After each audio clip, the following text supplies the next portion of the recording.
ಕಳೆದ ಎಪಿಸೋಡ್ಗಳಲ್ಲಿ ಅಣ್ಣವ್ರ ಬಗ್ಗೆ ಸಾಕಷ್ಟು ವಿಚಾರಗಳನ್ನು ಚರ್ಚೆ ಮಾಡಿದ್ವಿ. ಈ ವಾರದ ವಿಚಾರದಲ್ಲಿ, ಈ ವಾರದ ಗಂಧದ ಗುಡಿಯ ಗಂಧರ್ವ ವಿಶೇಷ ಕಾರ್ಯಕ್ರಮದಲ್ಲಿ ಅಣ್ಣವರ ಮೈಥಾಲಜಿಕಲ್ ಅಂದರೆ ಪೌರಾಣಿಕ ಪಾತ್ರಗಳಲ್ಲಿ ಅಣ್ಣವ್ರು ಹೇಗೆ ನಟಿಸ್ತಾ ಇದ್ರು, ಪೌರಾಣಿಕ ಪಾತ್ರಗಳ ಮೂಲಕ ಹೇಗೆ ನಮ್ಮಲ್ಲಿ ಅವರ ಬೇರೆ ಬೇರೆ ರಾಜರನ್ನ ಕಲ್ಪನೆ ಮಾಡೋಕ್ಕೆ ಒಂದು ಅವಕಾಶ ಮಾಡಿಕೊಡ್ತಾ ಇದ್ರು. ಆ ರೀತಿಯಾದಂತಹ ಪಾತ್ರಗಳ ಮೂಲಕ ಇಡೀ ಏನು ದೇಶದಲ್ಲೇ ಜಗತ್ತಿನಲ್ಲೇ ಒಂದಷ್ಟು ಅಚ್ಚಳಿಯದಂತೆ ಹೋದಂಥ ಮೇರು ನಟ ಅಣ್ಣವರು. ಅವ್ರ ಬಗ್ಗೆ ಮಾತನಾಡೋದಕ್ಕೆ ನಮ್ಮ ಜೊತೆ ಇವತ್ತು ವಿಶೇಷ ಅತಿಥಿಗಳಿದ್ದಾರೆ. ಮೊದಲನೇದಾಗಿ ನಾನು ವಿಶೇಷ ಅತಿಥಿಗಳನ್ನ ವೆಲ್ಕಮ್ ಮಾಡ್ತೀನಿ. ಭಾರ್ಗವ ಸರು ಕನ್ನಡ ಚಿತ್ರರಂಗಕ್ಕೆ 50 ಸಿನಿಮಾಗಳನ್ನ ಕೊಟ್ಟಂಥ ಶ್ರೇಷ್ಠ ನಿರ್ದೇಶಕರು, ಹಿರಿಯ ನಿರ್ದೇಶಕರು. ನಾನು ಈ ಕಾರ್ಯಕ್ರಮಕ್ಕೆ ಸರ್ ಈ ಥರ ಮಾಡ್ತಾ ಇದ್ದೀನಿ, ನಿಮ್ಮ ಸಹಕಾರ ಬೇಕು ಅಂತ ಕೇಳಿದಾಗ ನಾನು ಯಾವಾಗ ಬರಬೇಕು ಅಂತ ಕೇಳಿದ ಒಂದೇ ಮಾತು. ಕೇವಲ 2-3 ದಿನಗಳಲ್ಲಿ ನನಗೆ ಕೊಟ್ಟಂಥ ಸಮಯದಲ್ಲಿ ಸರ್ ಇವತ್ತು ಬಂದು ಕೂತಿದ್ದಾರೆ. ಸರ್, ಕಾರ್ಯಕ್ರಮಕ್ಕೆ ತಮಗೆ ಆತ್ಮೀಯವಾದ ಸ್ವಾಗತವನ್ನು ಬಯಸ್ತೀನಿ. ನಮಸ್ಕಾರ. ನಿಜವಾಗ್ಲೂ ಭಾಳ ಖುಷಿ ಇದೆ ಸರ್. ನಾವೆಲ್ಲ ಅಣ್ಣವ್ರು ನೋಡಲಿಲ್ಲ, ಅಣ್ಣವ್ರ ಜೊತೆ ನಮಗೆಲ್ಲ ಅದು ಭಾಗ್ಯನೇ ಇಲ್ಲ ಬಿಡಿ. ಬಟ್ ನೀವು ಅಣ್ಣವ್ರ ಜೊತೆ ಸಿನಿಮಾ ಮಾಡಿದ್ರಿ, 50 ಸಿನಿಮಾಗಳನ್ನ ಚಿತ್ರರಂಗಕ್ಕೆ ಕೊಟ್ಟಿದ್ರಿ, ಸಕ್ಸಸ್ಫುಲ್ ಡೈರೆಕ್ಟರ್. ಬಟ್ ಇಷ್ಟು ಹಂಬಲ್ಲಾಗಿ ನಾವು ಕರೆದ ತಕ್ಷಣ ಬಂದ್ರಿ. ಕಾರ್ಯಕ್ರಮ ತಮಗೆ ಆತ್ಮೀಯವಾದ ಸ್ವಾಗತನ ಬಯಸ್ತೀವಿ ಸರ್ ತಮಗೆ. ಈ ಕಾರ್ಯಕ್ರಮದ ಮತ್ತೊಬ್ಬ ಅತಿಥಿ ರಾಧಾಕೃಷ್ಣ ಪಲ್ಲಕ್ಕಿ ಸರ್ ಅವರು. ಅವ್ರು ನಿರ್ದೇಶಕರು ಹೌದು, ಬರಹಗಾರರು ಹೌದು, ಬೇರೆ ಬೇರೆ ನಿರ್ಮಾಪಕರು ಹೌದು. ಸೊ ಅದ್ರ ಜೊತೆಗೆ ಬೇರೆ ಬೇರೆ ಕಾರ್ಯಕ್ರಮಗಳ ಮೂಲಕ ರಂಗಭೂಮಿಯಲ್ಲೂ ಸಾಕಷ್ಟು ತೊಡಗಿಸ್ಕೊಂಡಿರ್ತಾರೆ. ಈ ಕಾರ್ಯಕ್ರಮದ ಮತ್ತೊಬ್ಬ ಅತಿಥಿ ಕೂಡ ಹೌದು. ಸರ್, ಕಾರ್ಯಕ್ರಮಕ್ಕೆ ಆತ್ಮೀಯವಾದ ಸ್ವಾಗತ ತಮಗೆ. ನಾನು ಆಗಲೇ ಹೇಳಿದಾಗೆ ಅಣ್ಣವರ ಈ ಒಂದು ಸೆಗ್ಮೆಂಟನ್ನು ಸ್ಟಾರ್ಟ್ ಮಾಡಬೇಕು ಅಂತ ಡಿಸೈಡ್ ಮಾಡಿದಾಗ ಕೇವಲ ಅಣ್ಣವ್ರ ಬರ್ತ್ಡೇಗೋ ಅಥವಾ ಅಣ್ಣವರ ಹುಟ್ಟುಹಬ್ಬಕ್ಕೆ ಸಂಬಂಧಪಟ್ಟಂಗೆ ಅಥವಾ ಅವರು ಸಾವಿನ ದಿನ ಸಂದರ್ಭಪಟ್ಟಂಗೆ ಒಂದು ಅರ್ಧ ಗಂಟೆ ಕಾರ್ಯಕ್ರಮ ಮಾಡಿ ಬಿಡಬೇಕು ಅನ್ನೋ ಉದ್ದೇಶ ಅಲ್ಲ. ರೆಗ್ಯುಲರಾಗಿ ಹೋಗಬೇಕು. 1 ವರ್ಷ ಅಥವಾ 2 ವರ್ಷ ಈ ಕಾರ್ಯಕ್ರಮಗಳನ್ನ ಕಂಟಿನ್ಯೂ ಮಾಡಬೇಕು. ಎವ್ರಿ ಒಂದು ಮೂಮೆಂಟನ್ನು ಅಣ್ಣವ್ರು ಸಂಬಂಧಪಟ್ಟಂಗೆ ಇಂದಿನ ಪೀಳಿಗೆಗೆ ಮತ್ತು ಮುಂದಿನ ಪೀಳಿಗೆಗೆ ತಿಳಿಸ್ಬೇಕು ಅನ್ನೋ ಉದ್ದೇಶದ ಪ್ರಾರಂಭ ಮಾಡಿಕೊಂಡಿದ್ದು. ಸೊ ಇವತ್ತು ಹೆಚ್ಚು ಕಡಿಮೆ 1 ತಿಂಗಳ ಕಾಲಾವಧಿಗೆ ಬಂದು ನಿಂತಿದ್ವಿ. 4-5 ಸೆಗ್ಮೆಂಟ್ಗಳಾಗಿದ್ದಾವೆ. ಇವತ್ತಿನ ಸೆಗ್ಮೆಂಟು ಪೌರಾಣಿಕ ಪುರುಷ ನಟ ಸಾರ್ವಭೌಮ ಅಂತೇಳಿ. ನಾನು ಭರವಸೆಯಿಂದ ಪ್ರಾರಂಭ ಮಾಡ್ತೀನಿ. ಸರ್, ನಿಮ್ಮ ಕಲ್ಪನೆಯಲ್ಲಿ ಅಣ್ಣವ್ರನ್ನ ವರ್ಣನೆ ಮಾಡೋದಾದರೆ ಮೊದಲನೇದಾಗಿ ಅವ್ರನ್ನ ವರ್ಣನೆ ಮಾಡೋಕ್ಕೆ ಪದಗಳೇ ಇಲ್ಲ. ಯಾಕೆಂದರೆ ಅವ್ರ ಜೊತೆ ನಾನು ಅಷ್ಟು ಬೆಳೆದಿದ್ದೀನಿ. ನಾನು ಅವ್ರನ್ನ ಮೊದಲು ನೋಡಿದಾಗ ಐ ಥಿಂಕ್ ವರ್ಕ್ ಮಾಡಿದಾಗಲೇ ಪೌರಾಣಿಕ ಚಿತ್ರದಲ್ಲೇ ನಾನು ಅವ್ರನ್ನ ನೋಡಿದ್ದು. ಸೂಪರ್. ಅದು ಐ ಥಿಂಕ್ ಕನ್ನಿಕಾ ಪರಮೇಶ್ವರಿ ಕಥಾ ಅಂತ ಹುಣಸೂರು ಕೃಷ್ಣಮೂರ್ತಿಗಳೇ ನಿರ್ಮಾಣ ಮಾಡಿದ್ದು. ಸೊ ಆ ಚಿತ್ರದಲ್ಲಿ ಅಣ್ಣ ಅವ್ರ ಜೊತೆ ನನಗೆ ಇದಾಯಿತು. ಒಂದೇನು ಅಂತ ಭಾಳ ಸಂತೋಷ ಆಗೋದೇನೆಂದರೆ ಅವ್ರನ್ನ ಯಾರು ನೋಡಿದ್ರೆ ಯಾರೂ ಇಷ್ಟು ದೊಡ್ಡ ವ್ಯಕ್ತಿನ ಅಂತ ಅನಿಸೋದೇ ಇಲ್ಲ. ಅದಲ್ಲದೆ ಹುಣಸೂರು ಕೃಷ್ಣಮೂರ್ತಿಗಳು ಡೈರೆಕ್ಟ್ರ್ ಆದರೆ, ನಾನು ಸಹ ನಿರ್ದೇಶಕನಾದರೆ ಹೆಚ್ಚು ಕಮ್ಮಿ ನಾನೊಬ್ಬ ನಿರ್ದೇಶಕನಾಗೇ ಇರ್ತಿದ್ದೆ ಅಲ್ಲಿ ಅವ್ರ ಜೊತೆ. ನನಗೇನು ಕೆಲಸ ಗೊತ್ತಿರಲಿಲ್ಲ, ಬರ್ತಾ ಇರಲಿಲ್ಲ, ಏನಿಲ್ಲ. ಬಟ್ ಅಷ್ಟು ನಮಗೆ ನಮ್ಮ ಹುಣಸೂರು ಕೃಷ್ಣಮೂರ್ತಿಗಳು ಬೇರೆ ಯಾರೂ ಇಲ್ಲ. ಅವ್ರು ನನ್ನ ತಂದೆ ತಮ್ಮ, ನಮ್ಮ ಚಿಕ್ಕಪ್ಪ ಅವರು, ನಮ್ಮ ಗುರುಗಳು. ಸೊ ಅದರಿಂದ ಒಂಥರ ಫೈಲ್ ನಮ್ಮ ಹತ್ರನೇ ಇರೋದು. ಸೊ ಏನು ಸಂಭಾಷಣೆ ಓದಬೇಕಾದ್ರೂ ಮಾಡಬೇಕಾದ್ರೂ ಕೂಡ ರಾಜ್ಕುಮಾರ್ಗೆ ಅದನ್ನು ಓದ್ತಾಯಿದ್ವು. ಅವರಲ್ಲಿ ಒಂದು ದೊಡ್ಡ ವಿಶೇಷವಾದ ಗುಣ ಏನು ಅಂತ ಹೇಳಿದ್ರೆ, ಅವಾಗೆಲ್ಲ ಸ್ಟುಡಿಯೋಗೆ ಬರಬೇಕು ಅಂತ ಹೇಳಿದ್ರೆ ಗೇಟಿಂದ ಒಳಗಡೆ ಬಂದ ತಕ್ಷಣ ಯಾವಾಗಲೂ ಆ ಗೇಟ್ ದಾಟಿದ ಮೇಲೆ ಒಂದು ಚಿಕ್ಕ ದೇವಸ್ಥಾನ ಇರುತ್ತೆ, ಗುಡಿ ಅಂತಲೇ ಹೇಳ್ಬೋದು. ಈ ಕಂಠೀರವ ಸ್ಟುಡಿಯೋಲ್ಲಿ ಬಂದರೆ ಗೇಟಿಂದ ಬಂದ ತಕ್ಷಣ ಲೆಫ್ಟ್ ಸೈಡಲ್ಲೇ ಒಂದು ಚಿಕ್ಕ ಗುಡಿ ಇದೆ. ಸೊ ಆ ಬಂದರೆ ಅವರು ಆ ಗುಡೀಲಿ ಆ ಕಾರ್ನ ನಿಲ್ಲಿಸ್ಬಿಟ್ಟು ಉದ್ದಂಡವಾಗಿ ನಮಸ್ಕಾರ ಮಾಡಿ ಕಾರ್ ಹತ್ತಾಯಿದ್ರು. ಅಂದರೆ ಅವ್ರಿಗೆ ಕಾಯಕವೇ ಕೈಲಾಸ ಅನ್ನೋದಷ್ಟೇ. ದೇವ್ರ ಮೇಲೆ ಅಷ್ಟು ಅಪಾರವಾದ ನಂಬಿಕೆ ಕೂಡ ಇರ್ತಿತ್ತು. ಅಲ್ಲಿ ಸ್ಟುಡಿಯೋಗೂ ಹೋದರೆ ಅಲ್ಲಿ ಮೇಕಪ್ ರೂಮಲ್ಲಿ ಕೂತ್ಕೊಂಡ್ರೆ ಅಲ್ಲಿ ಅವ್ರು ಏನು ಮಾಡ್ತಿದ್ರು ಅಂತ ಹೇಳಿದ್ರೆ, ಮೇಕಪ್ ಮಾಡೋಕ್ಕೆ ಬರೋರು ಬಂದರೆ ಸ್ವಲ್ಪ ಅವ್ರು ಕಾಯೋರು, ಕಾದರೆ ಅವರು ನಮಸ್ಕಾರ ಮಾಡಿ ಅವ್ರಿಗೆ ಗೊತ್ತಿದ್ದ ಶ್ಲೋಕನ ಅದನ್ನು ಹೇಳ್ಕೊಂಡು ಅಲ್ಲಿ ಮೇಕಪ್ ಮೆಟೀರಿಯಲ್ಸ್ ಎಲ್ಲ ಟೇಬಲ್ ಮೇಲೆ ಇಟ್ಟಿರ್ತಾರಲ್ಲ ಅದನ್ನೆಲ್ಲ ಕಣ್ಣಿಗೆ ಎತ್ಕೊಂಡು ಕೈ ಮುಗಿದ ಮೇಲೆ ಅವರು ಬೊಟ್ಟಿಡ್ತಾಯಿದ್ರು. ಸೊ ಇಬ್ಬರು ಮೇಕಪ್ಪನ್ನು ಅಣ್ಣ ಅವ್ರಿಗೆ ಇರೋರು. ಅಂದರೆ ಯಾವಾಗಲೂ ಇಬ್ಬರು ಇರೋಲ್ಲ, ಒಂದೊಂದು ಪಿಕ್ಚರ್ಗೆ ಒಬ್ಬೊಬ್ಬರನ್ನ ಇಟ್ಕೊಳ್ಳೋರು. ಒಬ್ಬರು ದೊರೆಸ್ವಾಮಿ ಅಂತ, ಇನ್ನೊಬ್ಬರು ಸುಬ್ಬಣ್ಣ ಅಂತ. ಆ ಸುಬ್ಬಣ್ಣನವರು ಅವಾಗ ಪಾರ್ಟ್ ಮಾಡ್ತಾಯಿದ್ರು. ಅವರು ಮೈಸೂರಿನವರು, ಅವರು ಕನ್ನಡದವರು. ಈ ದೊರೆಸ್ವಾಮಿ ಅನ್ನೋರು ತಮಿಳ್ನವರು, ಒಂದು ಸ್ವಲ್ಪ ತೆಲುಗುನೂ ಮಾತಾಡೋರು. ಸೊ ಒಂದು ಪಿಕ್ಚರ್ ಅವರು, ಒಂದು ಪಿಕ್ಚರ್ ಇವರು, ಈ ಥರ ಕೊಡ್ತಾಯಿದ್ರು. ಇಬ್ಬರಿಗೂ ಕೆಲಸ ಇರಲಿ ಅಂತ ಅವ್ರಿಗೆ. ಹೌದು, ಅದನ್ನು ಮಾತಾಡೋ ಆಗಿಲ್ಲ. ಸೊ ಆ ಥರ ಇರೋದು. ಆಮೇಲೆ ಒಂದೇನು ಅಂತ ಹೇಳಿದ್ರೆ, ಅವರು ರಾಜ್ಕುಮಾರ್ ಅವರು ಅಂದರೆ ಕರೆಕ್ಟಾಗಿ ಹೇಳ್ತಾನೆ, ಶಿಸ್ತಿನ ಸಿಪಾಯಿ ಅವರು. ಅವ್ರು ಮೇಕಪ್ಪಾಗಿ ಕೂತ್ಕೊಳ್ಳೋಕ್ಕಂತ ಅವ್ರು 9 ಗಂಟೆ ಶೂಟಿಂಗ್ ಅಂತ ಹೇಳಿದ್ರೆ ಕರೆಕ್ಟಾಗಿ ಮುಂಚೆನೇ ಬಂದು ಮೇಕಪ್ ಮಾಡಿಕೊಂಡು ಇನ್ನೊಂದೇನು ಅಂದರೆ, ಈ ಪೌರಾಣಿಕ ಈ ಭಕ್ತಿ ಪ್ರಧಾನವಾದ ಚಿತ್ರದಲ್ಲಿ ಅಂತ ಹೇಳಿದ್ರೆ ಮೇಕಪ್ಪಿಗೆ ಸ್ವಲ್ಪ ಟೈಮ್ ಹಿಡಿಯುತ್ತೆ. ಆಮೇಲೆ at the same time dress ಆಮೇಲೆ ವಿಗ್ಗು ಇವೆಲ್ಲ ಒಂದಾಗುತ್ತಲೋ ಬರ್ತಾನೆ ಇರ್ತಾರೆ. ಆ ವಿಗ್ಗನ್ನು ಮೇಕಪ್ ಮ್ಯಾನ್ ತಲೆಗೆ ಇಟ್ಟು ಇದೆಲ್ಲ ನೋಡಿಕೊಂಡು ಅದು ಮಾಡೋದು. ಅವ್ರು ಹಿಂದಿನ ದಿವಸನೇ ಆ ವಿಗ್ಗನ್ನ ಡ್ರೆಸ್ಸಿಂಗ್ ಎಲ್ಲ ಮಾಡಿ ಅವರೇ ಖುದ್ದಾಗಿ ಇಲ್ಲ ಅದು ಮೇಕಪ್ ಮ್ಯಾನ್ ಅವ್ರಿಗೆ ಅಸ್ಟೆಂಟ್ ಇರ್ತಾರೆ. ಸಾಮಾನ್ಯ ಎಷ್ಟು ಸಮಯ ಬೇಕಾಗ್ತಿತ್ತು ಸರ್ ಇದಕ್ಕೆ? ಒಬ್ಬ ವಿಗ್ಗು ಅದೆಲ್ಲ ಏನು ಮಾಡ್ತಾರೆ, ಹಿಂದಿನ ದಿವಸನೇ ಮಾಡಿಬಿಟ್ಟು ಆ ರಾಜ್ಕುಮಾರ್ ಸರ್ ಬರೋ ಹೊತ್ತು ಕರೆಕ್ಟಾಗಿದ್ದಾನೆ ಆ ಮೇಕಪ್ ಟೇಬಲ್ ಮೇಲ್ಗಡೆ ಆ ಒಂದು ತಲೆ ಬುರುಡೆ ಥರ ಇರೋದು.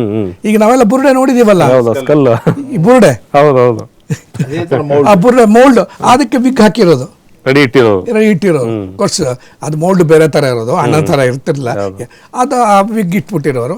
ಆಮೇಲೆ ಎಲ್ಲ ಮೇಕಪ್ ಎಲ್ಲ ಇದೆಲ್ಲ ಆದಮೇಲೆ ಆಮೇಲೆ ಡ್ರೆಸ್ ಗೀಸ್ ಎಲ್ಲ ಆದಮೇಲೆ ವಿಗ್ ಕೂಡ್ಸೋರು. ವಿಗ್ ಕೂಡ್ಸಿ ಅದೊಂದು ಸ್ವಲ್ಪ ಟೈಮ್ ಹಿಡಿಯುತ್ತಿತ್ತು. ಅದೆಲ್ಲ ಆದಮೇಲೆ ಅವ್ರಿಗೂ ರೆಡಿ. ಆಮೇಲೆ ಹಿಂಗೆ ಅಂತ ಹೇಳಿದ್ರೆ ರಾಜ್ಕುಮಾರ್ ಸಾರು ಅವ್ರು ಇವತ್ತೊಂದು ದಿವಸ ಏನು ದೃಶ್ಯ ಇದೆ, ಯಾವ ದೃಶ್ಯ ಇದೆ ಅನ್ನೋದನ್ನು ಅವ್ರಿಗೆ ಹೇಳಬೇಕು. ಇದನ್ನು ಅಸೋಸಿಯೇಟ್ ಡೈರೆಕ್ಟರ್ ಆಗಿದ್ದವ್ರುಗಳು ಹೋಗಿ ಅವ್ರ ಫೈಲ್ ತೊಗೊಂಡೋಗಿದ್ದಾನೆ ರಾಜ್ಕುಮಾರ್ ಸಾರ್ಗೆ, ಅದನ್ನು ಓದ್ತೀವಿ ನಾವು. ಇವತ್ತೊಂದು ದಿವಸ ಎಷ್ಟು ದೃಶ್ಯಗಳಿದೆ, ಯಾವ ದೃಶ್ಯಗಳಲ್ಲಿ ಯಾವುದು ತೊಗೋತೀವಿ, ಯಾವುದು ಮುಖ್ಯ ಅನ್ನೋದನ್ನೆಲ್ಲನೂ ಕೂಡ ಅದನ್ನು ಹೇಳಿ ಆ ದೃಶ್ಯನ ಓದಿ ಆಮೇಲೆ ಆದಮೇಲೆ ನಮ್ಮ ಪಡೆದು ನಾವು ಹೋಗ್ತೀವಿ. ಆಮೇಲೆ ಕೋರ್ಸ್ ಅಣ್ಣವರು ಬ್ರೇಕ್ಫಾಸ್ಟ್ ಮಾಡ್ಕೊಂಡು ಆಮೇಲೆ ಡ್ರೆಸ್ ಹಾಕ್ಕೊಂಡು ಕ್ಲೀನಾಗಿ ಬರೋರು. ಟೈಮ್ ಅಂದರೆ ಟೈಮು ಅವ್ರು 9 ಗಂಟೆಗೆ ಬರಬೇಕು ಅಂದರೆ ವಿತ್ ಮೇಕಪ್ ಮಾಡ್ಕೊಂಡಿದ್ದಾನೆ, ಈ ಕಾಸ್ಟ್ಯೂಮ್ಸ್ ಎಲ್ಲ ಹಾಕ್ಕೊಂಡು. ಇದಕ್ಕೆಲ್ಲ ಕಾಸ್ಟ್ಯೂಮ್ಸ್ ಎಲ್ಲ ಭಾಳ ಹೊತ್ತು ಹಿಡಿಯುತ್ತೆ. ಯಾಕೆಂದರೆ ಸಾಮಾನ್ಯವಾಗಿ ಒಂದು 2-3 ಅವರ ಸರ್ 4-5 ಅವರ್ಗ ಸಾಮಾನ್ಯವಾಗಿ ಹೆಂಗಸರಿಗೆ ಜಾಸ್ತಿ ಹೊತ್ತು, ಓಕೆ, ಗಂಡಸರಿಗೆಲ್ಲ ಪರವಾಗಿಲ್ಲ, ಸ್ವಲ್ಪ ಬೇಗ ಬಂದ್ಬಿಡ್ತಾರೆ. ಇದು ಏನಂತ ಹೇಳಿದ್ರೆ ಇದು ಕಚ್ಚೆ ಇರುತ್ತೆ. ಕಚ್ಚೆನೂ ಕೂಡ ಏನಂತ ಹೇಳಿದ್ರೆ ನೀವು ನೋಡ್ಬೋದು, ಒಂದು ನಮ್ಮ ಕಡೆ ಕಚ್ಚೆನೇ ಬೇರೆ, ತೆಲುಗು ಕಡೆ ಕಚ್ಚೆನೇ ಬೇರೆ. ಅದೊಂಥರ ಸೈಕಲ್ ಕಚ್ಚೆ ಅಂತ ಅಂತಾರೆ. ಅದು ನಾನು ಸಿನಿಮಾದಲ್ಲಿ ವರ್ಕ್ ಮಾಡಿರೋದು ನಂಗೆ ತುಂಬ ಚೆನ್ನಾಗಿ ಗೊತ್ತು. ನಮ್ಮ ಸೋಷಿಯಲ್ ಪಿಕ್ಚರ್ ಕಚ್ಚೆ ಅಂದರೆ ಅವರವರೇ ಹಾಕ್ಕೊಂಬಿಡೋರು, ಅಣ್ಣ ಅವ್ರು ಹಾಕ್ಕೊಂಬಿಡೋರು, ವಿಷ್ಣು ಅವರೇ ಹಾಕ್ಕೊಳ್ಳೋರು ಕಚ್ಚೆ ಗಿಚ್ಚೆ ಎಲ್ಲನೂ. ಸೊ ಈ ಥರದ್ದು ಕಾಸ್ಟ್ಯೂಮ್ ಪಿಕ್ಚರ್ಗೆ ಏನಾಗುತ್ತೆ ಅಂದರೆ ಇದಕ್ಕೆ ಸಪ್ರೇಟ್ ಅದು ಕಚ್ಚೆ ಮಾಡಿಸ್ಬೇಕಾಗತ್ತೆ. ಆಮೇಲೆ ಅದಕ್ಕೆ ಬಾರ್ಡರ್ಗಳೆಲ್ಲ ಕೊಡಬೇಕಾಗತ್ತೆ, ಕೆಳಗಡೆ ಅಂಚು ಕೊಡಬೇಕಾಗತ್ತೆ, ಜರತಾರಿಗಳು ಕೊಡಬೇಕಾಗತ್ತೆ. ಅದು ರಾಜ ಗೀಜ ಅಂದ್ಬಿಟ್ರೆ ಎಲ್ಲ ಜಿಗಿ ಅಂತ ಇರಬೇಕು.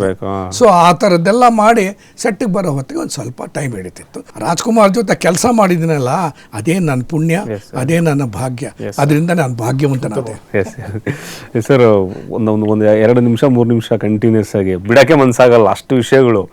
ನೀವು ಅಣ್ಣವರು, ನಿಮ್ಮ ಕಲ್ಪನೆ ಇಲ್ಲ ಅಣ್ಣವರು ಅಂದರೆ? ಇಲ್ಲ, ಕರ್ನಾಟಕದ ಒಂದು ದೊಡ್ಡ ಕೊಡುಗೆ ಅದು. ಅಂದರೆ ಅವ್ರ ರೆಫರೆನ್ಸ್ ಇಟ್ಟುಕೊಂಡು ನಾವು ಸಿನಿಮಾಗಳನ್ನು ನೋಡಿದವರು. ಅದಕ್ಕಿಂತ ಇದಂತಂದರೆ ಭಾರ್ಗವ ಸಾರ್ ಸಿನಿಮಾಗಳನ್ನು ಒಂದು ಬಿಟ್ಟಿಲ್ಲ ನಾವು. ಅವರ ಇಡೀ ಸಿನಿಮಾ 100ಕ್ಕೆ 100 ಕೌಟುಂಬಿಕಮಯವಾಗಿರ್ತದೆ. ಆಮೇಲೆ ಆ್ಯಕ್ಷನ್ ಪ್ರಿಯರಿಗೆ ಆ್ಯಕ್ಷನ್ ಇರ್ತದೆ. ಸಾಂಗ್ಸ್ ಅಂತೂ ಅದರ ಅದ್ಭುತ. ಭಾರ್ಗವ ಸಾರು ಅವ್ರ ಜೊತೆಗೆ ಕೆಲಸ ಮಾಡಿದಾರಲ್ಲ, ಅವ್ರ ಪಕ್ಕ ಕೂತ್ಕೊಂಡು ರಾಜ್ಕುಮಾರ್ ಬಗ್ಗೆ ನಾವು ಮಾತಾಡ್ತೀವಿ, ಅದು ನಮ್ಮ ಪುಣ್ಯ. ಅದು ನಾನು ಪುಣ್ಯ ಸರ್, ಅವ್ರ ಜೊತೆ ನಾವು ನೀವಿರೋದು ನಿಜವಾಗ್ಲೂ ಪುಣ್ಯನೇ. ಅದು ನನಗೆ ಒಂದು ಗಮನ ಅಂದರೆ ರಾಜ್ಕುಮಾರ್ ಅವ್ರನ್ನ ಭೇಟಿ ಮಾಡೋ ಸಂದರ್ಭಗಳು ಹೆಂಗೆ ಬಂತು ಅಂದರೆ, ನಾನು ಕೈವಾರ ತಾತಯ್ಯ ಅಂತ ಸಿನಿಮಾ, ನಾನು ರೈಲ್ವೇದಲ್ಲಿದ್ದು ಕೈವಾರ ತಾತಯ್ಯ ಸಿನಿಮಾ ನಾನು ಡೈರೆಕ್ಟ್ ಮಾಡೋಕ್ಕೆ ಬಂದಾಗ ರಾಜ್ಕುಮಾರ್ ಕರೆಸಿದ್ರು. ಯಾವುದು ಪೌರಾಣಿಕ ಸಿನಿಮಾ ಮಾಡ್ತಾರಲ್ಲ ಇವರು ಅಂತ. ತಾರಾ ಮೇಡಮ್ ಹೇಳಿದರು, ಇಲ್ಲ ಅವರು ಒಂದು ಥಿಯೇಟ್ರಿಂದನೇ ಡೈರೆಕ್ಟ್ ಬಂದ್ಬಿಟ್ಟು ಮಾಡ್ತಿದ್ದಾರೆ ಅಂತ. ಅವ್ರು ಕರೆಸ್ಬಿಟ್ಟು ಆಮೇಲೆ ಹೇಳಿದ್ರು, ಯಾರ ಹತ್ರ ಕೆಲಸ ಮಾಡ್ತಿದ್ರಿ ಅಂತ ಹೇಳಿ. ನೀವು ಭಾರ್ಗವ ಸಾರ್ ಹತ್ರ ಕೆಲಸ ಮಾಡ್ತಿದ್ರ, ರೇಣುಕಾ ಶರ್ಮಾ ಸಾರ್ ಹತ್ರ ಇಲ್ಲ ಸರ್, ಯಾರ ಹತ್ರ ಕೆಲಸ ಮಾಡಿರಲಿಲ್ಲ, ಸಿನಿಮಾಗಳನ್ನ ನೋಡಿ ಕಲ್ತಿದ್ದು. ಕೈವಾರ ತಾತ ಏನೋ ಒಂದು ಬ್ಲೆಸ್ಸಿಂಗ್ ಆಗಿದೆ, ಮಾಡಿದ್ದೀನಿ, ಭಾಳ ಸಂತೋಷ, ಈ ಥರದ ಸಿನಿಮಾಗಳು ಬರಬೇಕು, ಮಾಡಿ ಅಂತೇಳ್ಬಿಟ್ಟು ಭಾಳ ಪ್ರೋತ್ಸಾಹ ಕೊಟ್ಟರು ರಾಜ್ಕುಮಾರ್. ಆಮೇಲೆ ರಾಜ್ಕುಮಾರ್ ಅವರ ಬ್ಲ್ಯಾಕ್ ಆ್ಯಂಡ್ ವೈಟ್ ಸಿನಿಮಾಗಳನ್ನು, ಕನ್ನಿಕಾ ಪರಮೇಶ್ವರಿ ಕಥಾ ಅದನ್ನೂ ನೋಡಿದ್ವಿ, ಬಬ್ರುವಾನ ಅದೂ ನೋಡಿದ್ವಿ, ಹುಣಸೂರು ಕೃಷ್ಣಮೂರ್ತಿ ಆ ಸೀರೀಸ್ ಏನಿದ್ದು ಅವೆಲ್ಲ ಪೌರಾಣಿಕ ಇತ್ತು, ಐತಿಹಾಸಿಕ ಎಲ್ಲ ಇದ್ದು, ಎಲ್ಲವನ್ನೂ ನೋಡಿದ್ವಿ ನಾವೆಲ್ಲ. ಅದ್ರ ಭಾಳ ಏನಂತಂದರೆ, ಒಂದು ಪಾತ್ರದ ಸಿದ್ಧತೆಗೆ ಅವರು ಎಷ್ಟು ಹೇಗೆ ಪರಿಪೂರ್ಣರಾಗಿ ಬರ್ತಿದ್ರೆ ಗೊತ್ತಿಲ್ಲ. ಆದರೆ ಇನ್ ಫ್ರಂಟ್ ಆಫ್ ಕ್ಯಾಮರಾ ಅಂತ ಬಂದಾಗ ಅವರು ಯಾವ ಪಾತ್ರಧಾರಿ ಅನ್ನೋದೇನಿದೆಯಲ್ಲ, ಅವರು ಅದೇ ಆಗಿರ್ತಿದ್ರು. ಹಾಗಾಗಿ ರಾಜ್ಕುಮಾರ್ ಅವರು ಈ ರಾಷ್ಟ್ರದ ಜಗತ್ತಿನ ಭಾಳ ವಿಶೇಷವಾದ ಅತಿ ದೊಡ್ಡ ಕಲಾವಿದ ಅಂದರೆ ಖಂಡಿತ ತಪ್ಪಾಗಲ್ಲ. ಐತಿಹಾಸಿಕ, ಪೌರಾಣಿಕ, ಸಾಮಾಜಿಕ ಯಾವುದೇ ಕ್ಷೇತ್ರಗಳು, ಬಾಂಡ್ ಸಿನಿಮಾಗಳಾಗಿರ್ಬೋದು. ಬಟ್ ಪೌರಾಣಿಕ ಸಿನಿಮಾಗಳಲ್ಲಿ ಶ್ರೀನಿವಾಸನ್ ನೋಡಿದರೆ ಶ್ರೀನಿವಾಸ ಕಾಣ್ತಾರೆ, ಮಯೂರ ಅಂದ ತಕ್ಷಣ ಮಯೂರ ಕಾಣ್ತಾರೆ, ಶ್ರೀಕೃಷ್ಣ ದೇವರಾಯ ಅಂದ ತಕ್ಷಣ ಶ್ರೀಕೃಷ್ಣ ದೇವರಾಯ, ಹಿರಣ್ಯಕಶಿಪು ಕಾಣ್ತಾರೆ, ಹೀಗೆ ಎಲ್ಲಾದ್ರೂ ಹೋದ್ರೆ ನಾವು ಕೃಷ್ಣದೇವರಾಯನ ಸ್ಟ್ಯಾಚ್ಯೂ ನಾವು ನೋಡಿದ್ರೆ ಅದು ರಾಜ್ಕುಮಾರ್ ಅವರು. ನಮ್ಗೆಲ್ಲ ಗೊತ್ತೇ ಇಲ್ಲಲ್ಲ ಸರ್, ನಮ್ಗೇನಾದ್ರು ಶ್ರೀಕೃಷ್ಣ ದೇವರು ಯಾರು ಅಂತ ಸಿನಿಮಾ ತೋರಿಸ್ತೀವಿ ನೋಡು ಅಂತ. ರಾಜ್ಕುಮಾರ್ ಅವರೇ ಅಷ್ಟೇ ನಮ್ಗೆ ಶ್ರೀಕೃಷ್ಣ ಮಾಡಿದ್ದು ಶ್ರೀಕೃಷ್ಣ ದೇವರಾಯ ಅಂದ್ರೆ ಅವರೇ ಅಂತ ಅನ್ಕೊಂಡಿದ್ವಿ. ಅಷ್ಟರ ಮಟ್ಟಿಗೆ ಕನ್ನಡಿಗರ ಜನಮಾಸದಲ್ಲಿ ಅವರು ಆ ಪೌರಾಣಿಕ ಐತಿಹಾಸಿಕ ಈ ಪಾತ್ರಗಳನ್ನ ಚೆನ್ನಾಗಿ ಮನದಟ್ಟು ಮಾಡಿಬಿಟ್ಟಿದ್ರು. ಅದಕ್ಕೆ ಮೂಲ ಏನು ಅಂತಂದ್ರೆ ವೃತ್ತಿ ರಂಗಭೂಮಿಯ ಸಿದ್ಧತೆಗಳು. ಅಲ್ಲಿಂದ ಭಾರ್ಗವ ಸಾರ್ ಹೇಳಿದ್ರು, ಮೇಕಪ್ಗೂ ಕೂಡ ಎಷ್ಟು ಮರ್ಯಾದೆ, ಆಮೇಲೆ ಗೇಟ್ ಒಳಗಡೆ ಬಂದ ತಕ್ಷಣ ದೀರ್ಘದಂಡ ನಮಸ್ಕಾರ ಹಾಕೋದು, ಅಲ್ಲಿಂದ ಬಂದಂಥದ್ದೇ ಡಿಸಿಪ್ಲಿನ್ ಏನು ಆ ಶಿಸ್ತಿತ್ತು. ಇಂದಿನವರು ಅದನ್ನ ಕಲ್ತರೆ ಬಹಳ ಒಳ್ಳೇದು ಅಂತ ನಮ್ದು ಒಂದಿಷ್ಟಿದು. ಬಟ್ ರಾಜ್ಕುಮಾರ್ ಅವರು ಪೌರಾಣಿಕ ಪಾತ್ರದ ಸಿದ್ಧತೆಗೆ ತಗೊಳ್ಕೊತಕ್ಕಂಥ ಸಮಯ ತುಂಬಾ ಏನು ಜಾಸ್ತಿ ಇರ್ತಿರ್ಲಿಲ್ಲ. ಆದರೆ ಅದರ ಪ್ರೆಸೆಂಟೇಷನ್ ಏನಾದರೂ ಡೈರೆಕ್ಟ್ರು ಡೈಲಾಗ್ ರೈಟ್ರು ಬರೆದು ಕೊಟ್ಟದ್ದನ್ನು ಅದನ್ನು ಹೇಗೆ ಒಪ್ಪಿಸ್ತಾ ಇದ್ರು, ನಾವು ನೋಡ್ಬಿಟ್ಟು ಎಷ್ಟು ಎಂಜಾಯ್ ಮಾಡಿದ್ವಿ. ಆಮೇಲೆ ಎಷ್ಟೋ ವೇದಿಕೆಗಳಲ್ಲಿ ನಿಮಗೆ ಎಲ್ಲರೂ ಅದನ್ನ ಅತಳ ವಿತಳ ಸುತಳ ಎಲ್ಲ ಚೆನ್ನಾಗಿ ಪ್ರಾಕ್ಟೀಸ್ ಮಾಡಿಕೊಂಡು ಎಷ್ಟೋ ಜನ ಆ ಡೈಲಾಗ್ಗಳು ಹೇಳಿ ಎಲ್ಲ ಕಡೆ ರಂಜನೆ ಕೊಟ್ಬಿಟ್ಟು ಇವತ್ತು ಅವ್ರ ಹೆಸರು ಬದುಕ್ತಾರೆ. ನಾನೆಲ್ಲ ಓದ್ತಾ ಇದ್ದೆ ಸರ್. ಈಗ ನನಗೇನಾದ್ರು ಅಣ್ಣವ್ರ ಬಗ್ಗೆ ತಿಳ್ಕೊಬೇಕು ಅಂದ್ರೆ ನಾನು ತೆಗಿಲೇಬೇಕು. ಸೋಷಿಯಲ್ ಎಲ್ಲೋ ಒಂದು ಇಂಟರ್ನೆಟ್ ಎಲ್ಲ ತೆಗೆದಾಗ ಅಣ್ಣವರು ಕನ್ನಡಿ ಮುಂದೆ ನಿಂತ್ಕೊಂಡು ಅಭ್ಯಾಸ ಮಾಡ್ತಾ ಇದ್ರಂತೆ ಅಂತ ಒಂದು ಓದಿದ್ದು ನಾನು. ಆಮೇಲೆ ಆ ಪೋಷಾಕಗಳನ್ನು ಧರಿಸಿದಾಗ ಅಣ್ಣವರು ಅಷ್ಟು ಸುಮಾರು ಕೆಜಿಗಳು 15 kg 18 kg ಇಷ್ಟು ಭಾರವನ್ನು ಹೊತ್ಕೊಂಡು ಆ ಪಾತ್ರಗಳನ್ನ ಮಾಡಬೇಕಾದ್ರೆ ಅಣ್ಣವ್ರು ಎಷ್ಟು ತಯಾರಿ ನಡೆಸಿರ್ಬೋದು ನಿಮ್ಮ ಗಮನದಲ್ಲಿ? ಅದು ಬಬ್ರು ವಾಹನ. ಬಬ್ರು ವಾಹನದಲ್ಲಿ 2 ಪಾತ್ರ ಬರುತ್ತೆ. ಹೌದು, ಒಂದು ಎಲ್ರಿಗೂ ಗೊತ್ತಿದೆ, ಒಂದು ಅರ್ಜುನ, ಇನ್ನೊಂದು ಬಬ್ರು ವಾಹನ. ಈ ಅರ್ಜುನಂದ ಬಬ್ರು ವಾಹನ ಇಬ್ಬರಿಗೂ ಏನಾಗುತ್ತೆ ಅಂದರೆ ಒಂದ್ಸತಿ ವಾಗ್ಯುದ್ಧ ಬರುತ್ತೆ, ಮಾತಿನ ಸರಪಣಿ. ಇವತ್ತೊಂದು ದಿವಸಕ್ಕೆ ಏನಾಗಿದೆ ಅಂದರೆ ಅವರಿಬ್ಬರು ಮಾತಾಡಿದ್ರಲ್ಲ, ಅರ್ಜುನ ಬಬ್ರು ವಾಹನದ್ದು ಇವತ್ತು ಬಹಳ ಜನಕ್ಕೆ ಏಕಪಾತ್ರ ಅಭಿನಯಕ್ಕಾಗೋಗ್ಬಿಟ್ಟಿದೆ. ನಾನು ಮಾಡಿದ್ದೀನಿ ಸರ್. ಮಾಡಿದ್ದೀರಾ? ನೀವು ಮಾಡಿದ್ರೆ ನೋಡಿ, ಇವರು ಕೂಡ ನೀವು ಕೂಡ ಮಾಡಿದ್ದೀನಿ ಅಂತಂದ್ರೆ ಆ ಏಕಪಾತ್ರ ಅಭಿನಯನ ಪ್ರತಿಯೊಬ್ಬರು ಕೂಡ ಸಂಭಾಷಣೆನ ಮನಪಾಠ ಮಾಡಿಕೊಂಡು ಅದನ್ನ ವೃತ್ತಿ ಜೀವನದಲ್ಲಿ ಅಳವಡಿಸ್ಕೊಂಡು ಅವರುಗಳು ಅದನ್ನ ಜೀವನ ನೋಡಿಕೊಂಡು ಆರಾಮಾಗಿ ಇದ್ದಾರೆ. ಬಹಳ ಜನ ಆ ಥರ ಮಾಡ್ತಾರೆ. ಈಗ ಈ ಪ್ರಸ್ತುತ ನಾನು ಹೇಳ್ತಾ ಇದ್ದೀನಲ್ಲ, ಇದರಲ್ಲಿ ಏನು ಅಂತ ಹೇಳಿದ್ರೆ ಒಂದು ದಿವಸ ಏಕಪಾತ್ರ ಇಬ್ಬರದ್ದು ಪಾತ್ರ ಇದೆ. ಇಬ್ಬರದ್ದು ಪಾತ್ರ ಇದ್ದರೆ ಅವತ್ತೊಂದು ದಿವಸ ಹಿಂದಿನ ದಿವಸನೇ ಕೇಳಿದ್ರು ಅಣ್ಣವರು, ನಾವು ರಾಜ್ಕುಮಾರ್ ಸಾರ್ ಅಂತ ಕರೆಯೋದೇ ಇಲ್ಲ, ಅಣ್ಣವರು ಅಂತಾನೆ ಕರೀತಾ ಇದ್ದಿತ್ತು. ಸೊ ಅವರು ಏನು ಕೇಳಿದ್ರು ಅಂದರೆ, ನೀವು ನಾಳೆ ಎರಡು ಬರುತ್ತೆ, ಬಬ್ರುವಾಹನ ಅರ್ಜುನ ಇಬ್ಬರು ಬರ್ತಾರೆ, ಆದ್ದರಿಂದ ಆ ಡೈಲಾಗ್ಸ್ ಇದೆಯಲ್ಲ, ಆ ಡೈಲಾಗ್ಸ್ನ ಸ್ವಲ್ಪ ತಂದುಕೊಟ್ಬಿಡಿ, ನಾನು ನೋಡ್ಕೊಂಡ್ಬಿಡ್ತೀನಿ, ನಾನು ರಾತ್ರಿ ನೋಡ್ಕೊಂಡು ನೆಕ್ಸ್ಟ್ ಡೇಸ್ ಬರೋಕ್ಕೆ ಸರಿ ಹೊಟ್ಟೋಗುತ್ತೆ ಅಂತ ಅಣ್ಣವ್ರು ಕೇಳಿದ್ರು. ಸೊ ನಾನು ಹುಣಸೂರು ಅವ್ರಿಗೆ ಹೇಳಿದೆ, ಹುಣಸೂರು ಅವ್ರು ಬರ್ಕೊಟ್ರು. ಹುಣಸೂರು ಅವ್ರ ಹತ್ರ ಏನಂತ ಹೇಳಿದ್ರೆ, ಒಂದೊಂದು ಸತಿ ಸ್ಕ್ರಿಪ್ಟ್ನ ಬರೆದು ಇಟ್ಟಿರ್ತಾರೆ, ಇಲ್ಲ ಅಂದ್ರೆ ಇನ್ನೊಂದು ಸತಿ ಸ್ಕ್ರಿಪ್ಟೇ ಇರೋದಿಲ್ಲ. ಒಂದು ಸ್ಕ್ರಿಪ್ಟ್ ಇಲ್ಲದೆ ಇರೋದಕ್ಕೆ ಒಂದು ದರ್ಶನ ಮುಂದೆ ಕೊಡ್ತೀನಿ. ಇಲ್ಲಿ ಬರೆದಿದ್ರು ಎರಡನ್ನು. ಸೊ ತೊಗೊಂಡೋಗಿ ನಾನು ಕೊಟ್ಟೆ, ಸರ್ ಇದು ಅರ್ಜುನ, ಇದು ಬಬ್ರುವಾಹನ ಅಂತ ಒಂದೊಂದು ಕೂಡ ಹೆಚ್ಚು ಕಮ್ಮಿ 3-4 ಪೇಜ್ ಇತ್ತು. ಸೊ ಇದು ಈ ಡೈಲಾಗು ಆ ಡೈಲಾಗು ಅಂತ ಕೊಟ್ಟಿದ್ದಾಯಿತು. ಸರಿ, ಓಕೆ, ನಾನು ನೋಡ್ಕೊಂಡು ನಾಳೆ ಬೆಳಗ್ಗೆ ಬರ್ತೀನಿ ಅಂತಂದರು. ನಾಳೆ ಬೆಳಗ್ಗೆ ಬಂತು. ಆಮೇಲೆ ಡೈರೆಕ್ಟ್ರ್ ಕೇಳಿದ್ರು, ಅಣ್ಣ ಅವ್ರನ್ನ ಕೇಳು, ಯಾವ ಪಾತ್ರ ಮಾಡ್ತಾರೆ ಅವರು ಅಂತ, ಯಾವ ಪಾತ್ರಕ್ಕೆ ಮೇಕಪ್ ಹಾಕ್ಕೋತಾರೆ, ಸೊ ದಟ್ ನಾವು ತಯಾರಿ ಮಾಡ್ಕೊಳಕ್ಕೆ ಲೈಟಿಂಗ್ ಎಲ್ಲ ಮಾಡಬೇಕಲ್ಲ ಅಂತ. ಸರಿ ಆಗಲಿ, ಕೇಳ್ಕೊಂಬರ್ತೀನಿ ಅಂತ. ಯಾವಾಗಲೂ ನಾವೇ ಮಧ್ಯ, ಅಸೋಸಿಯೇಟ್ ಡೈರೆಕ್ಟರ್ ಇದ್ದಾನಲ್ಲ ಅವನು ಸೇತುವೆ ಇದ್ದಂಗೆ, ಎಲ್ಲದಕ್ಕೂ ಸೇತುವೆ, ಜಗಳಕ್ಕಾದ್ರೂ ಸೇತುವೆ, ರಾಜಿ ಮಾಡೋಕ್ಕಾದ್ರೂ ಸೇತುವೆ, ಯಾತಕ್ಕಾದ್ರೂ ಅಷ್ಟೇ. ಅವ್ರು ಹೇಳಿದ್ರು, ಕೇಳಿ ಡೈರೆಕ್ಟ್ರನ್ನ ಕೇಳಿ ಯಾವ್ದು ಹಾಕೊಂಬಂದರೆ ಆಗತ್ತೆ ಅಂತ. ನಾವು ಪುನಃ ಹೋದ ಕೇಳಿದೆ, ಅವ್ರು ಯಾವುದು ರೆಡಿ ಮಾಡ್ತಾರೆ ಅದನ್ನು ಅಂತಂದರು. ಸರಿ, ಅವ್ರು ಹೇಳಿದ್ರು ಅರ್ಜುನ ಅಂತಂದರು ಅಣ್ಣವರು. ಸೊ ಅವ್ರು ಏನು ಮಾಡಿದ್ದಾರೆ ಅಂದರೆ, ಅರ್ಜುನ ಬಬ್ರುವಾಹನದ 2 ಡೈಲಾಗು ಇದೆಯಲ್ಲ, 2 ಡೈಲಾಗ್ನು ಮನಪಾಠ ಮಾಡಿಬಿಟ್ಟಿದ್ದಾರೆ ಅಣ್ಣವರು. ಮಾಡಿಬಿಟ್ಟು ಅರ್ಜುನನ ಪೋರ್ಷನ್ ಬೇಕು ಅಂದಾಗ ಪೇಪರ್ ಕೊಟ್ಟಿದ್ವಲ್ಲ, ಆಗ ಯಾವುದೋ ಏನು ಥರ ಲಾಂಗ್ ಶಾಟಾ, ಮಿಡ್ ಶಾಟಾ, ಇಬ್ಬರದ್ದು ಕಂಬೈಂಡಾ, ಇಲ್ಲ ಸೋಲೋನೋ, ಕೆಲವೆಲ್ಲ ಇರುತ್ತೆ. ಸೊ ಆ ಥರದ್ದು ಅಂದ್ಕೊಂಡಿದ್ದಲ್ಲ ಅವ್ರಿಗೆ ಹೇಳಿದ್ದಾಯಿತು. ಸೊ ಅರ್ಜುನನ ಮೇಕಪ್ ಮಾಡಿಕೊಂಡ್ರು, ಬಂದರು, ಫಸ್ಟ್ ಕ್ಲಾಸಾಗಿ ಮಾಡಿದ್ರು.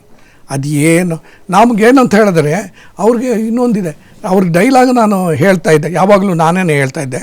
ಅದು ಅವ್ರಿಗೆ ನಾವು ಡೈಲಾಗ್ ಹೇಳ್ತೀವಿ ಹೊರತು ನಾವು ಹೆಂಗೆ ಪಾರ್ಟ್ ಮಾಡಬೇಕು ಅಂತ ಹೇಳೋಕ್ಕೆ ನಮಗೆ ಯೋಗ್ಯತೆಯೇ ಇರಲ್ಲ. ಯಾಕೆ ಅಂತ ಹೇಳಿದ್ರೆ ಅವ್ರಿಗೆ ಬಂದಿರೋದೇ ನಟ ಸಾರ್ವಭೌಮ ಅಂತ. ಇನ್ನು ನಾವು ತಗಡುಗಳು ನಾವೇನು ಹೇಳೋಕ್ಕಾಗತ್ತೆ. ನಾನು ಬರೀ ಡೈಲಾಗ್ ಓದ್ತಾ ಇದ್ದೆ. ನಾನು ಯಾವತ್ತೂ ಯಾವ ಥರ ಹೇಳಬೇಕು ಅನ್ನೋದನ್ನು ಅವ್ರು ಯಾವತ್ತೂ ಹೇಳ್ದವನಲ್ಲ.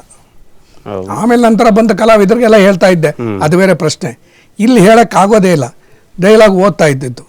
ಅಣ್ಣ ಅವ್ರು ಏನು ಮಾಡೋರು ಅಂದರೆ, ನಾನು ಡೈಲಾಗ್ ಓದ್ತಾ ಇದ್ದರೆ, ಇದು ನಿಜ ಹೇಳ್ತಾ ಇರೋದು, ನನಗೆ ಆವಾಗ ಸ್ವಲ್ಪ ಕಮ್ಮಿ ವಯಸ್ಸಲ್ಲ, ಇಲ್ಲೆಲ್ಲ ಏನದು ಈ ಕೂದಲೆಲ್ಲ ಕಪ್ಪು ಇದ್ದರ ಇಲ್ವೇ ಇಲ್ಲ ಈಗೆಲ್ಲ. ಆವಾಗ ಏನಾಯಿತು ಅಂದರೆ, ಆ ಈ ಕೂದಲೆಲ್ಲ ನಂದು ಬಂಗಾರದ ಕಲರ್ ಇತ್ತು, ಗೋಲ್ಡ್ ಥರ ಇರೋದು. ರಾಜ್ಕುಮಾರ್ ಸರ್ ನಾನು ಡೈಲಾಗ್ ಓದ್ತಾ ಇದ್ದರೆ ನನ್ನ ಈ ಬಟನ್ ಇದೆಯಲ್ಲ, ಈ ಬಟನ್ ಎಲ್ಲ ಬಿಚ್ಚೋರು. ನಾನು ಡೈಲಾಗ್ ಓದ್ತಾ ಇದ್ದರೆ ಆಮೇಲೆ ಅವರೇ ಆ ಬಟನ್ ಎಲ್ಲ ಹಾಕೋರು. ನಾನು ಡೈಲಾಗ್ ಹೇಳ್ತಾನೆ ಇರುವೆ, ಇದ್ರ ಕಡೆ ಗಮನ ಕೊಡ್ತಾ ಇರಲಿಲ್ಲ. ನಂಗೆ ಗೊತ್ತಿವ್ರು ಅದು ಮಾಡ್ತಾರೆ ಅಂತ. ಅದಾದಮೇಲೆ ಹಿಂಗೆ ಅನ್ನೋರು, ಹಿಂಗೆ ಅಂದ್ಬಿಟ್ಟು ಭಾರ್ಗವ್ ಅನ್ನೋರು, ಸರ್ ಅಂದೆ, ಏನಿದು ನಿಮ್ಮ ಕೂದಲೆಲ್ಲ ಬಂಗಾರ ಅಂದ. ಸರ್ ಇದು ಕೂದಲು ಬಂಗಾರ, ಎದುರುಗಡೆ ಬಂಗಾರದ ಮನುಷ್ಯ ಇದ್ದಾನಲ್ಲ ಸರ್ ಅಂದೆ. ಅವಾಗ ಇನ್ನೂ ಬಂಗಾರದ ಮನುಷ್ಯನೇ ಆಗಿರಲಿಲ್ಲ. ಅವಾಗ ಆ ಥರ ಹೇಳಿದೆ, ಅವ್ರಿಗೆ ಖುಷಿಯಾಗೋಯ್ತು ಅದು. ಸೊ ಆ ಥರ ಡೈಲಾಗ್ ಎಲ್ಲನೂ ಮನಪಾಠ ಮಾಡಿಕೊಂಡು ಅರ್ಜುನ್ಗೂ ಬಂದರು, ಬಬ್ರುವಾಹನ್ಗೂ ಬಂದರು. ಒಂದು ಸತಿ ಏನಾಗೋಯ್ತು ಅಂದರೆ, ಒಂದು ಆಸೆ ಇತ್ತು ನನಗೆ. ಏನು ಅಂದರೆ, ಒಂದು ತಮಿಳು ಸಿನಿಮಾದಲ್ಲಿ ಶಿವಾಜಿ ಗಣೇಶನ್ ಅವರು ಒಂದು 5-6 ವಾದ್ಯನ ನುಡಿಸ್ತಾರೆ. ಶಿವಾಜಿ ಗಣೇಶನ್ ನಟ ಸಾರ್ವಭೌಮ, ನಮಗಿಲ್ಲಿ ನಟ ಸಾರ್ವಭೌಮ ಇದ್ರೆ ತಮಿಳಿಗೆ ಮಾತಾಡೋಗಿಲ್ಲ. ಆ್ಯಕ್ಟಿಂಗಲ್ಲ ಅವರು ಅಷ್ಟೇ ಸೂಪರ್ ಅವರು ಶಿವಾಜಿ ಅವರು. ಅವ್ರಿಗೆ ಒಂದು ಅಲ್ಲಿ ಹಾಕಿದ್ದು ತಿರುವಳ್ಳಿ ಆಡಲ್ಲ ಅಂತ. ಅದರಲ್ಲಿ ಅವ್ರಿಗೆ 5 ಪಾತ್ರ ಬರುತ್ತೆ. ಅದರಲ್ಲಿ ಒಬ್ಬ ಮೃದಂಗ ಬಾರಿಸೋದು, ಒಬ್ಬ ವೀಣೆ ಬಾರಿಸೋದು, ಒಬ್ಬ ಹಾಡೋದು, ಇನ್ನೊಂದೇನೋ ವಗೈರೆ 5 ಜನದ್ದು ಒಂದು ಸಾಂಗ್ ತೆಗ್ದಿದ್ದಾರೆ.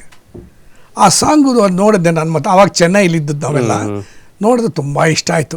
ಈ ಥರದ್ದು ಯಾತಕ್ಕೋಸ್ಕರ ಅಣ್ಣ ಅವ್ರಿಗೊಂದು ಸಾಂಗ್ ಹಾಕಬೇಕು ಅಂತ ಭಾಳ ಆಸೆ ನನಗೆ. ಇದನ್ನು ಹೆಂಗೆ ಹೇಳೋದು? ನಾವು ಅಸೋಸಿಯೇಟ್ ಡೈರೆಕ್ಟ್ರು, ನಾವು ಡೈರೆಕ್ಟ್ರನ್ನ ಸೂಪರ್ಸೀಡ್ ಮಾಡೋಕ್ಕಾಗಲ್ಲ, ಸ್ಕ್ರೀನ್ ಪ್ಲೇ ಚೇಂಜ್ ಮಾಡೋಕ್ಕಾಗಲ್ಲ, ಏನೂ ಇಲ್ಲ. ಆದರೂ ನಮ್ಮ ಹುಣಸೂರ್ಗೆ ಹೇಳಿದೆ, ಈ ಥರ ಇದೆ, ತುಂಬ ಚೆನ್ನಾಗಿರುತ್ತೆ. ಅವ್ರು ನೋಡಿದ್ದಾರೆ ಸಿನಿಮಾ, ತಮಿಳು ಸಿನಿಮಾ, ಈ ಥರದ್ದು ಒಂದು ಮಾಡೋಣ ಅಂತ ಆಸೆ ನನಗೆ ಅಂದೆ. ಕೇಳಪ್ಪ ಅಣ್ಣವ್ರು ಕೇಳೋಗು ಒಂದು. ಸರ್ಗೆ ಹೇಳಿದೆ, ಸರ್ ಈ ಥರ ಇದೆ, ತಿರುವಳ್ಳಿ ಹಾಡಲ್ಲಿ ಶಿವಾಜಿ ಮಾಡಿದ್ದಾರೆ ಸರ್, ಅದನ್ನು ನೀವು ಮಾಡಿದ್ರೆ 5 ಇನ್ಸ್ಟ್ರೂಮೆಂಟ್ ನೀವು ಬಾರಿಸಿ ಹಾಡ್ಕೊಂಡಿದ್ದರೆ ತುಂಬ ಚೆನ್ನಾಗಿರುತ್ತೆ ಸರ್, ಫ್ಯಾನ್ಸು ಅದಕ್ಕೆಲ್ಲ ತುಂಬ ಮಜವಾಗಿರುತ್ತೆ ಸರ್ ಅಂತ ಹೇಳಿದೆ. ಹೌದೇನೋ, ಹಾಗಾದ್ರೆ ಆ ಥರ ಸಾಂಗ್ ಮಾಡಿಸ್ಬಿಡಿ ಅಂದರು. ಸರಿ ಸರ್ ಆಯಿತು ಅಂತ ಹೇಳಿ ಹೋಗಿ ಪುನಃ ಹುಣಸೂರ್ಗೆ ಹೇಳಿದೆ ಈ ಥರ ಅಂತ. ಆಯಿತು ಅಂತ ಆ ಹಾಡೇನೆ ಆರಾಧಿಸುವ ಮದನಾರಿ. ಏನು ಹಾಡು ಸರ್, ರಾಜ್ಕುಮಾರ್ 5. ಅದರಲ್ಲಿ ಇನ್ನೂ ಒಂದೇ ದೊಡ್ಡ ಘಟನೆ ಆಗೋಯ್ತು ಅಂದರೆ, ಬಿಕಾಸ್ ನೀವು ಕೇಳ್ತಿರೋದು ರಾಜ್ಕುಮಾರ್ ಭಕ್ತಿ ಚಿತ್ರ ಅಂತಾನೆ ಕೇಳ್ತಿರೋದ್ರಿಂದ ಇದು ಅದಕ್ಕೆಲ್ಲ ಸೂಕ್ತವಾಗುತ್ತೆ. ಇದರಲ್ಲಿ ಈ ಹಾಡು ಮಾಡ್ತಾ ಇರುವಾಗ ಇದು ಅರ್ಜುನನ್ ಪೋರ್ಷನ್ನು, ಅರ್ಜುನನೇ ಈ ಥರದ್ದು 5 ಪಾತ್ರ ಮಾಡೋನು, ಬಬ್ರುವಾಹನ ಅಲ್ಲ. ಸೊ ಇದು ಮಾಡುವಾಗ ಮಾಸ್ಕ್ ಅವಾಗ ಏನು ಅಂದರೆ, ಇವತ್ತಿನ ದಿವಸ ಡಿಜಿಟಲ್ಲು ಏನು ಯೋಚನೆ ಇಲ್ಲ, ಟಮಾರ ಅಂತ ಮಾಡ್ಬೋದು. ಅವತ್ತಿನ ದಿವಸಕ್ಕೆ ನಾವು 3 ಕ್ಯಾಮ್ರಾ ಇಟ್ಕೊಂಡಿದ್ದೀವಿ. ಒಂದು ಕ್ಯಾಮ್ರಾ 5 ಮಾಸ್ಕ್ ತೆಗಿಯೋಕ್ಕೆ, 5 ಜನ ಬರ್ತಾರಲ್ಲ, 5 ಜನಕ್ಕೆ 1 2 3 4 5. ಆಮೇಲೆ 3 ಜನಕ್ಕೆ 3 ಜನದ್ದು ಒಂದು ಮಾಸ್ಕ್, 1 2 3. ಆಮೇಲೆ ಇನ್ನೊಂದು ಸಿಂಗಲ್ಲು ಸೋಲೋ ಬರುತ್ತಲ್ಲ, ಅವ್ರದ್ದು ಇಂಡಿಪೆಂಡೆಂಟ್ ಬರೋದು ಈ ಸೈಜ್ದು. ಸೊ ಇದಕ್ಕೋಸ್ಕರ ಅಂದ್ಬಿಟ್ಟು ಎಲ್ಲ ಸೆಟ್ ಮಾಡಿಟ್ಟು ಮೊದಲನೇದು ಅರ್ಜುನಂದು 5 ಮಾಸ್ಕ್ದು ಮಾಡಬೇಕಾಗಿತ್ತು. ಅದು ಬೆಳಗ್ಗೆ 10 ಗಂಟೆ 10:30 ಶುರು ಆಯಿತು. 10:30 ಶುರು ಆಯಿತು. 1-1:30 ಗಂಟೆ ಹೊತ್ತಿಗೆ 5 ಜನ ಪಾತ್ರ, 5 ಮಾಸ್ಕ್ ಇದೆಯಲ್ಲ, 1 ಮಾಸ್ಕ್ ಮಾತ್ರ ಪೂರ್ತಿ ಮಾಡಿದ್ರು. ಅದ್ರಲ್ಲಿ ಏನಾಗುತ್ತೆ ಅಂತ ಹೇಳಿದ್ರೆ, ಒಂದು ಮಾಡಿದಾಗ ಇನ್ನು ಮಿಕ್ಕಿದವರೆಲ್ಲ ಬಾರಿಸ್ತಾರಲ್ಲ, ಇನ್ನು ಮಿಕ್ಕಿದವರೆಲ್ಲ ಬಾರಿಸಿದಾಗ ಅವ್ರು ರಿಯಾಕ್ಷನ್ ಕೊಡ್ಬೇಕಿಲ್ಲ, ಸುಮ್ಮನೆ ಕೂತ್ಕೊಳ್ಳೋಕ್ಕಾಗಲ್ಲ. ಅದು ಬೇರೆ ಇದೆ. ಅವನು ಹಿಂಗೆ ಬಾರಿಸ್ತಿದ್ರೆ ಅದಕ್ಕೇನೋ ಇದು ತಾಳ ಹಾಕೋದು, ಏನು ಮಾಡೋದು, ಈ ಥರದ್ದು ಇನ್ನು 4 ಪಾತ್ರದ್ದು ಇಲ್ಲಿ ಮಾಡಬೇಕು. ಇವತ್ತಿನ ದಿವಸ ಸುಲಭ, ಅವತ್ತಿನ ದಿವಸಕ್ಕೆಲ್ಲನೂ ಲೆಕ್ಕಾಚಾರ, ಪ್ರತಿಯೊಂದಕ್ಕೂ ಇದು ಮಾಡಬೇಕು. ಸರಿ ಆಮೇಲೆ ಫಿಲಮ್ ನೋಡ್ಕೋಬೇಕು, ಫುಟೇಜ್ ನೋಡ್ಕೋಬೇಕು, ಹಿಂದೆ ತಗೋಬೇಕು, ಪುನಃ ಮುಂದೆ ಬರಬೇಕು. ಇದು ತುಂಬ ಮ್ಯಾಥಮೆಟಿಕಲ್ ಕ್ಯಾಲ್ಕುಲೇಷನ್ ಬೇಕು. ಅವೆಲ್ಲ ನಾನು ನೋಡ್ಕೋತಾ ಇದ್ದೆ. ಪ್ರತಿ ಸೀನ್ ಕಂಡು ರೆಡಿಯಾಗಿ ಬರ್ತಾ ಇದ್ರಲ್ಲ. ಇದಾದಾಗ ಏನಾಗೋಯ್ತು ಅಂದರೆ 5 ಪಾತ್ರದ್ದು 5 ಮಾಸ್ಕ್ ಮಾಡಾಯಿತು, ಮಾಡಿ ಬ್ರೇಕ್, ನೆಕ್ಸ್ಟ್ಗೆ ಹೋಗಬೇಕು, ನೆಕ್ಸ್ಟ್ 3 ಮಾಸ್ಕ್ಗೆ. ಆ 5 ಮಾಸ್ಕ್ ಎಲ್ಲ ತೆಗೆದು ನಾವು ಏನು ಮಾಡ್ತಿದ್ದೋ ಆವಾಗಿನ ಕಾಲದಲ್ಲೆಲ್ಲ, ಕ್ಯಾಮ್ರಾಮನ್ ಏನು ಮಾಡೋರು ಅಂದರೆ ಅವರೇ ಕೆಮಿಕಲ್ಸ್ ಎಲ್ಲ ತೊಗೊಂಬರೋರು, ಡೆವಲಪರು ಎಲ್ಲ ತೊಗೊಂಬಂದು ಟೆಸ್ಟ್ ನೋಡಬೇಕಲ್ಲ, ಅದಕ್ಕೇನೋ ಮೊದಲು ಒಂದು 5 ಅಡಿದು ಒಂದು ಟೆಸ್ಟ್ಗೆಗೋಸ್ಕರನೇ ಒಂದು ಏನೋ ಎಕ್ಸ್ಪೋಸ್ ಮಾಡಿರ್ತಾರೆ ಮಾಸ್ಕಲ್ಲಿ. 5 ಮಾಸ್ಕ್ ಆಯ್ತಲ್ಲ ಅದ್ರಲ್ಲಿ ಮಾಡಿರ್ತಾರೆ. ಅದನ್ನು ಡೆವಲಪ್ ಮಾಡಿದ್ರು. ಡೆವಲಪ್ ಮಾಡಿ ನೋಡಿದ್ರೆ ಏನು ಪಿಕ್ಚರೇ ಸರಿಯಾಗಿ ಬಂದಿರಲಿಲ್ಲ, ಕೆಟ್ಟೋಯ್ತು, ಸರಿ ಇಲ್ಲ. ಸೊ ಏನು ಮಾಡೋದು, ಹೆಂಗೆ ಹೇಳೋದು, ಬೆಕ್ಕಕ್ಕೆ ಗಂಟೆ ಕಟ್ಟಿದ್ರು. ಪುನಃ ನಮ್ಮನ್ನೇ ಕಳಿಸಿದ್ರು, ಹೋಗಿ ಹೇಳಿಬಿಡಿ ರಾಜ್ಕುಮಾರ್ ಸರ್ಗೆ, ಮೊದಲು ಮಾಸ್ಕಸ್ ಕೆಟ್ಟೋಗಿದೆ, ಪುನಃ ಅದನ್ನು ರೀಟೇಕ್ ಮಾಡಬೇಕಾಗುತ್ತೆ, ಅದೇ ಮಾಡ್ತಾರಾ ಇಲ್ಲ ಬೇರೆ ಮಾಡೋದಾ ಅಂತ. ಪುನಃ ಹೋದ ಅಣ್ಣಂಗೆ ಹೇಳಿದೆ ನಾನು, ಒಂದು ಚೂರು ಏನು ನಿರ್ಲಿಪ್ತ ಭಾವನೆ, ಏನು ಇದು ಫೀಲಿಂಗೇ ಇಲ್ಲ. ಕೆಟ್ಟೋಯ್ತಾ ಪುನಃ ಮಾಡಬೇಕಾ, ಏನು ಇಲ್ಲವೇ ಇಲ್ಲ. ಹೌದಾ, ಸರಿ, ಊಟ ಆದಮೇಲೆ ಪುನಃ ಅದನ್ನೇ ಹಾಕ್ಕೋತೀನಿ, ಅದೇ ಮಾಡಿಬಿಡಿ ಅಂತಂದರು. ಪುನಃ ಬ್ರೇಕ್ ಕೊಟ್ಟು ಪುನಃ 5 ಮಾಸ್ಕ್ ಕೆಟ್ಟೋಗಿತ್ತಲ್ಲ ಅದೇ ಮಾಡ್ದು. ಅದು ಚೂರು ಬೇಜಾರಿಲ್ಲ, ತಾಳ್ಮೆ, ಸಹನೆ, ಅದಲ್ಲಿ ಮಾತಾಡೋಗಿಲ್ಲ. ಎಸ್ಪೆಷಲಿ ಸಂಭಾಷಣೆ ಮಾತ್ರ, ಹುಣಸೂರು ಕೃಷ್ಣಮೂರ್ತಿಗಳ ಸಂಭಾಷಣೆ ಬರೆದ್ರು ಅಂದರೆ ರಾಜ್ಕುಮಾರ್ಗೆ ಬಹಳ ಇಷ್ಟ. ರಾಜ್ಕುಮಾರ್ ತುಂಬ ಚೆನ್ನಾಗಿ ಪಾರ್ಟ್ ಮಾಡ್ತಾರೆ ಅಂತ ನಮ್ಮ ಹುಣಸೂರು ಅವ್ರಿಗೆ ಇಷ್ಟ. ಅದಕ್ಕೆ ಅವ್ರು ಜಾಸ್ತಿ ಡೈಲಾಗ್ ಬರೀತಾರೆ. ಇವರಿಬ್ಬರಲ್ಲೂ ಒಂದು ರೀತಿ ಕಾಂಪಿಟೇಷನ್. ಆದ್ದರಿಂದನೇ ಇವರಿಬ್ಬರು ಕಾಂಬಿನೇಷನಲ್ಲಿ ಬೇಕಾಷ್ಟು ಸಿನಿಮಾಗಳು ಅದ್ಧೂರಿಯಾಗಿ ಬಂದಿವೆ. ನೀವು ಯಾವ ಭಕ್ತಿ ಪ್ರಧಾನ ಚಿತ್ರ ತಗೊಳ್ಳಿ, ಅದು ಹುಣಸೂರೇ ಡೈರೆಕ್ಟ್ ಮಾಡಿರ್ತಾರೆ, ಅಣ್ಣವರೇ ಪಾರ್ಟ್ ಮಾಡಿರ್ತಾರೆ, ಅದ್ಧೂರಿಯಾಗಿ ನಡೆದಿರುತ್ತೆ. ಭಕ್ತ ಕುಂಬಾರ ಇದೆ, ಬೇಕಾದ್ರೆ ನಿಮ್ಗೆ ಎಷ್ಟು ಬೇಕಾದ್ರೂ ನಾನು ಹೇಳ್ತೀನಿ. ಭಕ್ತ ಕುಂಬಾರ ಇದೆ, ಈ ಬಬ್ರುವಾಹನ ಹೇಳಿದ್ನಲ್ಲ, ಬಬ್ರುವಾಹನದಲ್ಲಿ ಇದೊಂದು ಚಿಕ್ಕ ಇನ್ಸಿಡೆಂಟ್ ಅಷ್ಟೇ, ಅದು ಅಷ್ಟೇ. ಆಮೇಲೆ 2 ಪಾತ್ರಗಳು ಬರುತ್ತಲ್ಲ, ಈ ಕಡೆ ಅರ್ಜುನ, ಈ ಕಡೆ ಬಬ್ರುವಾಹನ ಅಂತೇಳಿ. ಅರ್ಜುನನ ಪಾತ್ರದಲ್ಲಿ ಆ ಫೀಲ್ ಬರುತ್ತೆ ನಮಗೆ, ತಂದೆ ಆ ಗತ್ತು ಗಾಂಭೀರ್ಯ. ಈ ಕಡೆ ಯಂಗ್ಸ್ಟರ್ ಒಂದೇ ಫ್ರೇಮ್ ಅಲ್ಲಿ 2 ಮುಖಭಾವಗಳು, ಹೆಂಗೆ ಸಾಧ್ಯ? ಅದು ಈ ಒಂದು ಡಬ್ಬಿಂಗ್ ಬಂದಾಗಲೂ ಕೂಡ ಅಷ್ಟೇ, ಅರ್ಜುನನ ಬಂತು ಅಂದ್ರೆ ಅರ್ಜುನನ ವಾಯ್ಸ್ನ ಒಂಚೂರು ಬೇಸ್ ಮಾಡ್ಕೊಳ್ಳೋರು. ಇನ್ನೊಂದೇನು, ಇವನು ಅರ್ಜುನ ಅಂತಾನೆ ಗೊತ್ತಾಗ್ಬಿಡುತ್ತೆ. ಕಾರಣ ಏನಂದ್ರೆ ಅವನಿಗೆ ದಪ್ಪದ ಮೀಸೆ, ಹುಬ್ಬು, ಆಮೇಲೆ ಇದು ಒಳಗಡೆ ಕೊಂಚ ಚೆಸ್ಟ್ ಪ್ಲೇಟ್ ಅದೆಲ್ಲ ಜಾಸ್ತಿ ಮಾಡಿ ಕೊಟ್ಟು ಒಂದ್ ಸ್ವಲ್ಪ ವಿಶಾಲವಾದ ಹೃದಯ ಕಾಣಿಸೋ ಹಂಗೆ. ಇದು ಮಾಮೂಲಿ ಅಣ್ಣ ಅವ್ರದ್ದು ಹಂಗೆ ಬಿಟ್ಬಿಟ್ಟು ಮಾಮೂಲಿ ಬಿಟ್ಟರೆ ಒಳ್ಳೆ ಹೀಗಿರೋರು, ಅದು ಕರೆಕ್ಟ್ ಆಗಿರೋದು. ಆ ಅರ್ಜುನ ಬಬ್ರುವಾಹನದಲ್ಲಿ ಆ ಸಂಭಾಷಣೆಗಳಿದೆಯಲ್ಲ, ಅದು ಇನ್ನೊಂದು ಸತಿ ರಾಜ್ಕುಮಾರ್ ಅವ್ರಿಗೆ ಎಷ್ಟು ಆ ನಾಟಕದಲ್ಲಿ ಪಾರ್ಟ್ ಮಾಡಿದ್ರಿಂದ, ಈ ಅರ್ಜುನ ಬಬ್ರುವಾಹನಗಳು ಚೆನ್ನಾಗಿ ಗೊತ್ತಿರೋದ್ರಿಂದ, ಒಂದು ಸತಿ ಏನೋ ಯುದ್ಧದ ಸೀನ್ ಬರುತ್ತೆ. ನೀವು ಕಲ್ಪನೆ, ಈಗ ಬಬ್ರುವಾಹನಕ್ಕೆ ಹೊಟ್ಟೋಗಿ ನೀವು ಬಬ್ರುವಾಹನಕ್ಕೆ ಹೋದ್ಮೇಲೆ ಯುದ್ಧಕ್ಕೋಸ್ಕರ ನಡೆಯುತ್ತೆ. ಆ ಯುದ್ಧದ ನಡಿಬೇಕಾದ್ರೆ ಯುದ್ಧದ ರಣರಂಗ ಇದೆಯಲ್ಲ, ಇವತ್ತೊಂದು ದಿವಸ ತುಂಬ ಸುಲಭ. ಅವತ್ತೊಂದು ದಿವಸ ನಾವು ಚೆನ್ನೈಲಿ ರೆಡ್ ಹಿಲ್ಸ್ ಅಂತ ಒಂದು ಲೇಕ್ ಇದೆ. ಅದು ಏನಾಗುತ್ತೆ ಅಂದರೆ ಸಮ್ಮರಲ್ಲಿ ಫುಲ್ ಡ್ರೈ ಆಗ್ಬಿಡುತ್ತೆ, ಬಟ್ಟಾ ಬಯಲು. ಸೊ ಅದನ್ನು ತಗೊಂಡು ಅದರಲ್ಲಿ ಈ ಯುದ್ಧದ ಸನ್ನಿವೇಶ ತೆಗಿಬೇಕು. ಆ ಯುದ್ಧ ಸನ್ನಿವೇಶ ತೆಗೋಸ್ಕರ ಐ ಥಿಂಕ್ ಒಂದು 750 ಜನನೋ 1000 ಜನನೋ ಜೂನಿಯರ್ ಆರ್ಟಿಸ್ಟ್ಗಳಿಗೆ ಅರ್ಜುನನ್ ಕಡೆಗೆ ಬೇಕಾದ ಪೋಷಾಕಗಳು, ಅರ್ಜುನನ್ ಸೈನಿಕರಿಗೆ ಬೇಕಾದ ಪೋಷಾಕರು 750,000 ಜನಕ್ಕೆ ಡ್ರೆಸ್ ಅನ್ನ ಹೊಲಿಸಿದ್ದಾರೆ ಪ್ರೊಡ್ಯೂಸರು ಅವತ್ತೊಂದು ದಿವಸ. ನಮ್ಮ KCN ಚಂದ್ರು ಅಂತ ಬಂಗಾರದ ಮನುಷ್ಯ ತೆಗೆದವ್ರ ಮಗ, ಅವರೇ ಅದನ್ನೆಲ್ಲ ನೋಡ್ಕೊಂಡಿದ್ದು. ಅಷ್ಟು ಜನಕ್ಕೆ ಡ್ರೆಸ್ಸು. ಹುಣಸೂರು ಅವ್ರು ಹೇಳಿದ್ರು ಏನಂತ ಹೇಳಿದ್ರೆ, ನೋಡಪ್ಪ, ಇಬ್ಬರು ಕಾಳಗಾಗುತ್ತೆ ಅಂದರೆ ಇಬ್ಬರು ಸೈನ್ಯನ ಯಾವ ರೀತಿ ನಿಲ್ಲಿಸಬೇಕು ಅಂತ ಹೇಳಿದ್ರೆ, ಒಂದು ಸ್ವಸ್ತಿಕ್ ಥರ, ಇನ್ನೊಂದು ಬಾಣದ ಥರ. ಅಂದರೆ ಒಂದು ಸ್ವಸ್ತಿಕ್ಕು, ಆಪೋಸಿಟ್ನ ಒಂದು ಬಾಣದ ಥರ. ಈ ಥರ ಇದಲ್ಲಿ ನಿಲ್ಲಿಸಬೇಕು ರಣರಂಗದಲ್ಲಿ ಅಂತ. ಹ್ಞೂ ಅಂತ ಹೇಳಿ, ಹೇಗೋ ಮಾಡ್ತೀಯಾ ಅಂತ ಕೇಳಿದ್ರು. ನಾನು ಮಾಡ್ತೀನಿ ಅಂತ ಹೇಳಿದೆ. ಸೊ 2 ದಿವಸ ಮುಂಚೆ ಏನು ಮಾಡ್ತು ಅಂತ ಹೇಳಿದ್ರೆ, ಈ ಸ್ವಸ್ತಿಕ್ ಇದೆಯಲ್ಲ, ಸ್ವಸ್ತಿಕ್ ಡಿಸೈನ್ನ ಈ ರೆಡ್ ಹಿಲ್ಸ್ ನೆಲದಲ್ಲಿ ಇದು ರಂಗೋಲಿ ಇರುತ್ತಲ್ಲ, ರಂಗೋಲಿ ತಂದು ಅದನ್ನು ಮಾಡಿ ಮಾಡಿಸ್ದೆ ನಾನೇ ನಿಂತ್ಕೊಂಡು ಮಾಡಿದು ಅದನ್ನು ಸ್ವಸ್ತಿಕ್ ಮಾಡಿಸಿದ್ದಾಯ್ತು. ಇನ್ನೊಂದು ಕಡೆ ಎದುರುಗಡೆ ಇಬ್ಬರು ನಿಲ್ಬೇಕಲ್ಲ. ಈ ಕಡೆ ಅರ್ಜುನ, ಈ ಕಡೆ ಬಬ್ರುವಾಹನ್, ಇಬ್ಬರು ಸೈನಿಕರು ನಿಲ್ಬೇಕು ಅಂದಾಗ ಒಂದು ಕಡೆ ಸ್ವಸ್ತಿಕ್ ಕಾಣ್ತಾರೆ. ಟಾಪ್ ಆ್ಯಂಗಲಲ್ಲಿ ತೆಗೆದಾಗ ಕ್ಯಾಮ್ರಾ ಇದು ಇಟ್ಕೊಂಡು ಕ್ರೇನಲ್ಲಿ ತೆಗೆದಿದ್ವಿ, ಅದೆಲ್ಲ ಹಿಂಗೆ ಇಟ್ಕೊಂಡು ತೆಗೆದಾಗ ಏನಾಗುತ್ತೆ ಅಂದರೆ ಇದು ಸ್ವಸ್ತಿಕ್ ಶೇಪಲ್ಲಿ ಕಾಣಿಸುತ್ತೆ. ಸೈನಿಕರನ್ನೆಲ್ಲ ಸ್ವಸ್ತಿಕಲ್ಲಿ ನಿಲ್ಲಿಸಿರ್ತೀವಿ, ಅಲ್ಲಿ ಬಾಣದ ಥರ ನಿಲ್ಲಿಸಿರ್ತೀವಿ. ಎರಡೂ ಕೂಡ ಕ್ರೇನಲ್ಲಿ ತೆಗಿತೀವಿ.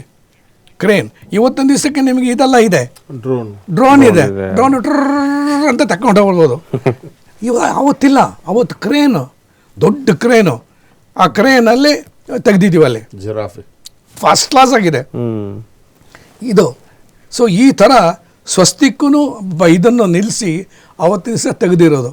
ನನಗೆ ನೀವು ಅದು ಹೇಳಿದಾಗ ಅನ್ನಿಸ್ತು, ವಿತ್ ಪರ್ಮಿಷನ್ ಒಂದು ಅವಕಾಶ ಸಿಕ್ಕಿದ್ರೆ ಹೇಳ್ಬಿಡ್ತೀನಿ ಒಂದು 4 ಲೈನು. ನೋಡಿ, ನೀವು ಹೇಳ್ತೀನಿ, ನೀವು ಏಕಪತ್ರ ಬೆನ್ನಲ್ಲೇ ಮಾಡಿದ್ದೀನಿ ಅಂತ ಹೇಳಿದಾಗಲೇ ಅನ್ನಿಸ್ತು ಸ್ವಲ್ಪ ಆಯ್ತಾ ಇವ್ರಿಗೆ ಅಂತ. ಖಂಡಿತ ಹೇಳಿ ಸರ್, ನಾನು ಸಂತೋಷ ಪಡ್ತೀನಿ. ಯಾಕಂದ್ರೆ ಈ ತರ ಅವಕಾಶ ಸಿಗುತ್ತಲ್ಲ ನನಗೆ ಗೊತ್ತಿಲ್ಲ. ಅರ್ಜುನ ನೀವು ಬಬ್ರುವಾಹನ್ ಹಂಗಾರೆ ಹೇಳ್ತೀರಾ? ನೀವು ಹೇಳ್ತೀರಾ? ಸೂಪರ್, ನಾನೇ ಡೈರೆಕ್ಟರ್. ಚೆನ್ನಾಗಿ ಸರ್. ವೀಕ್ಷಕ, ಇವತ್ತು ಒಂದು ಸ್ಪೆಷಲ್ ಮೂಮೆಂಟ್ ನನಗೆ. The great director Bhargav sir ಮುಂದೆಗಡೆ ಒಂದು ಆ್ಯಕ್ಷನ್ ಕಟ್ ಹೇಳುವಂಥ ಸಂದರ್ಭದಲ್ಲಿ ನಾನು ಆ್ಯಕ್ಟ್ ಮಾಡ್ತಿದ್ದೀನಿ. ಜೊತೆಗೆ ನನ್ನ ಹಿರಿಯ ನಿರ್ದೇಶಕರ ಜೊತೆಲಿದ್ದಾರೆ ರಾಧಾಕೃಷ್ಣ ಪಲ್ಲಕ್ಕಿ ಸರ್ ಅವರು. ನಾನು ಬಬ್ರುವಾಹನನ ಪಾತ್ರ ನಾನು ಚಿಕ್ಕ ವಯಸ್ಸಲ್ಲಿ ಸ್ಕೂಲ್ಗಳಲ್ಲಿ ಕಾಲೇಜುಗಳಲ್ಲಿ ಮಾಡಿದಂಥ ಏಕಪಾತ್ರ ಅಭಿನಯ ಇವತ್ತು ಇಬ್ಬರು ದಿಗ್ಗಜರ ನಡುವೆ ಆಗ್ತಾಯಿದೆ. ಸರ್, ನಾನು ಬಬ್ರುವಾಹನ ಸ್ಟಾರ್ಟ್ ಮಾಡ್ತೀನಿ. ಏನು ಪಾರ್ಥ, ಕೆಂಗಣ್ಣಿನಿಂದ ಕೆಕ್ಕರಿಸಿ ನೋಡಿದ ಮಾತ್ರಕ್ಕೆ ನೀನು ನನ್ನ ಗೆಲ್ಲಲಾರೆ. ಆ ಶಕ್ತಿ ನಿನ್ನಲ್ಲಿ ಈಗಿಲ್ಲ. ಪರಮ ಪತಿವ್ರತೆಯಾದ ನನ್ನ ತಾಯಿಯನ್ನು ಚಾರಿಣಿ ಎಂದು ನಿಂದಿಸಿದ ಕ್ಷಣ ಪುಣ್ಯವೆಲ್ಲ ಹೋಗಿ ಪಾಪದ ಮೂಟೆ ನಿನ್ನ ಹೆಗಲೇರಿದೆ. ಎತ್ತು ಗಾಂಡೀವ, ಓಡುವ ಪರಮಶಿವನು ಕೊಟ್ಟ ಪಾಶುಪತಾಸ್ತ್ರ. ಶಿವನನ್ನು ಗೆದ್ದ ಶೌರ್ಯ ನನಗೂ ತಿಳಿಯಲಿ, ಇಲ್ಲ ಶಿವನನ್ನೇ ಗೆದ್ದೆ ಎಂಬ ಅಹಂಕಾರ ನನ್ನಿಂದಲೇ ಮಣ್ಣಾಗಲಿ. ಯಾರು ತಿಳಿಯರು ನಿನ್ನ ಭುಜಬಲದ ಪರಾಕ್ರಮ, ಸಮರದೋಳ್ ಆರ್ಜಿಸಿದ ಆ ನಿನ್ನ ವಿಜಯಗಳ ಮರ್ಮ. ಎಲ್ಲದಕ್ಕೂ ಕಾರಣನು ಶ್ರೀಕೃಷ್ಣ ಪರಮಾತ್ಮ, ಅವನಿಲ್ಲದೆ ಬಂದ ನೀನು ತೃಣಕ್ಕೆ ಸಮಾನ. ಅಸಹಾಯ ಶೂರ ನಾ ಅಕ್ಷೀಣ ಬಲನೋ, ಹರನೊಡನೆ ಹೋರಾಡಿ ಪಾಶುಪತವಂ ಪಡೆದವನೋ. ಆಗ್ರಹದಳೆದುರೆಂದರಿವನು ನಿಗ್ರಹಿಸೋ ವ್ಯಾಘ್ರನಿವನೋ, ಉಗ್ರ ಪ್ರತಾಪಿ.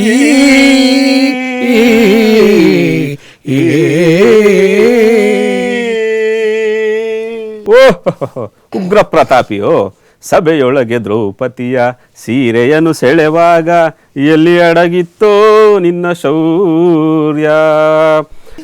ನಿಮ್ಮ ಮುಂದೆ ಹೇಳಿದ್ದು ಬಹಳ ಖುಷಿ ಆಯ್ತು. ಎಲ್ಲ ಈ ತರ ಅವತ್ತಿನ ದಿವಸಕ್ಕೆ ನಾವು ರೆಕಾರ್ಡಿಂಗ್ ಮಾಡಿದ್ವು. ಆಮೇಲೆ ಕೆಲವು ಆ್ಯಕ್ಟಿಂಗ್ ಇದೆಯಲ್ಲ, ಈಗ ನೀವುಗಳೆಲ್ಲ ಏನೇ ಹೇಳಿದ್ರು ನೀವು ರಾಜ್ಕುಮಾರ್ಗಳಾಗಕ್ಕೆ ಸಾಧ್ಯ ಇಲ್ಲ. ಸ್ವಲ್ಪ ಪಲ್ಲಕ್ಕಿ ಅವ್ರು ಸ್ವಲ್ಪ ಪರವಾಗಿಲ್ಲ, ಅವ್ರ ವಾಯ್ಸ್ ಬೇಸ್ ಆಗಿರೋದ್ರಿಂದ ಅದು ಅರ್ಜುನಿಗೆ ಮ್ಯಾಚ್ ಆಯ್ತು. ಅದು ಬಿಡಿ, ಇದ್ರ ಬಗ್ಗೆ ಅಲ್ಲ, ಈ ಥರದ್ದು ಆ ಸಿನಿಮಾದಲ್ಲಿ ಬಹಳ ಮಜಾ ಇತ್ತು. ಇಬ್ಬರು ಚೆನ್ನಾಗಿತ್ತು.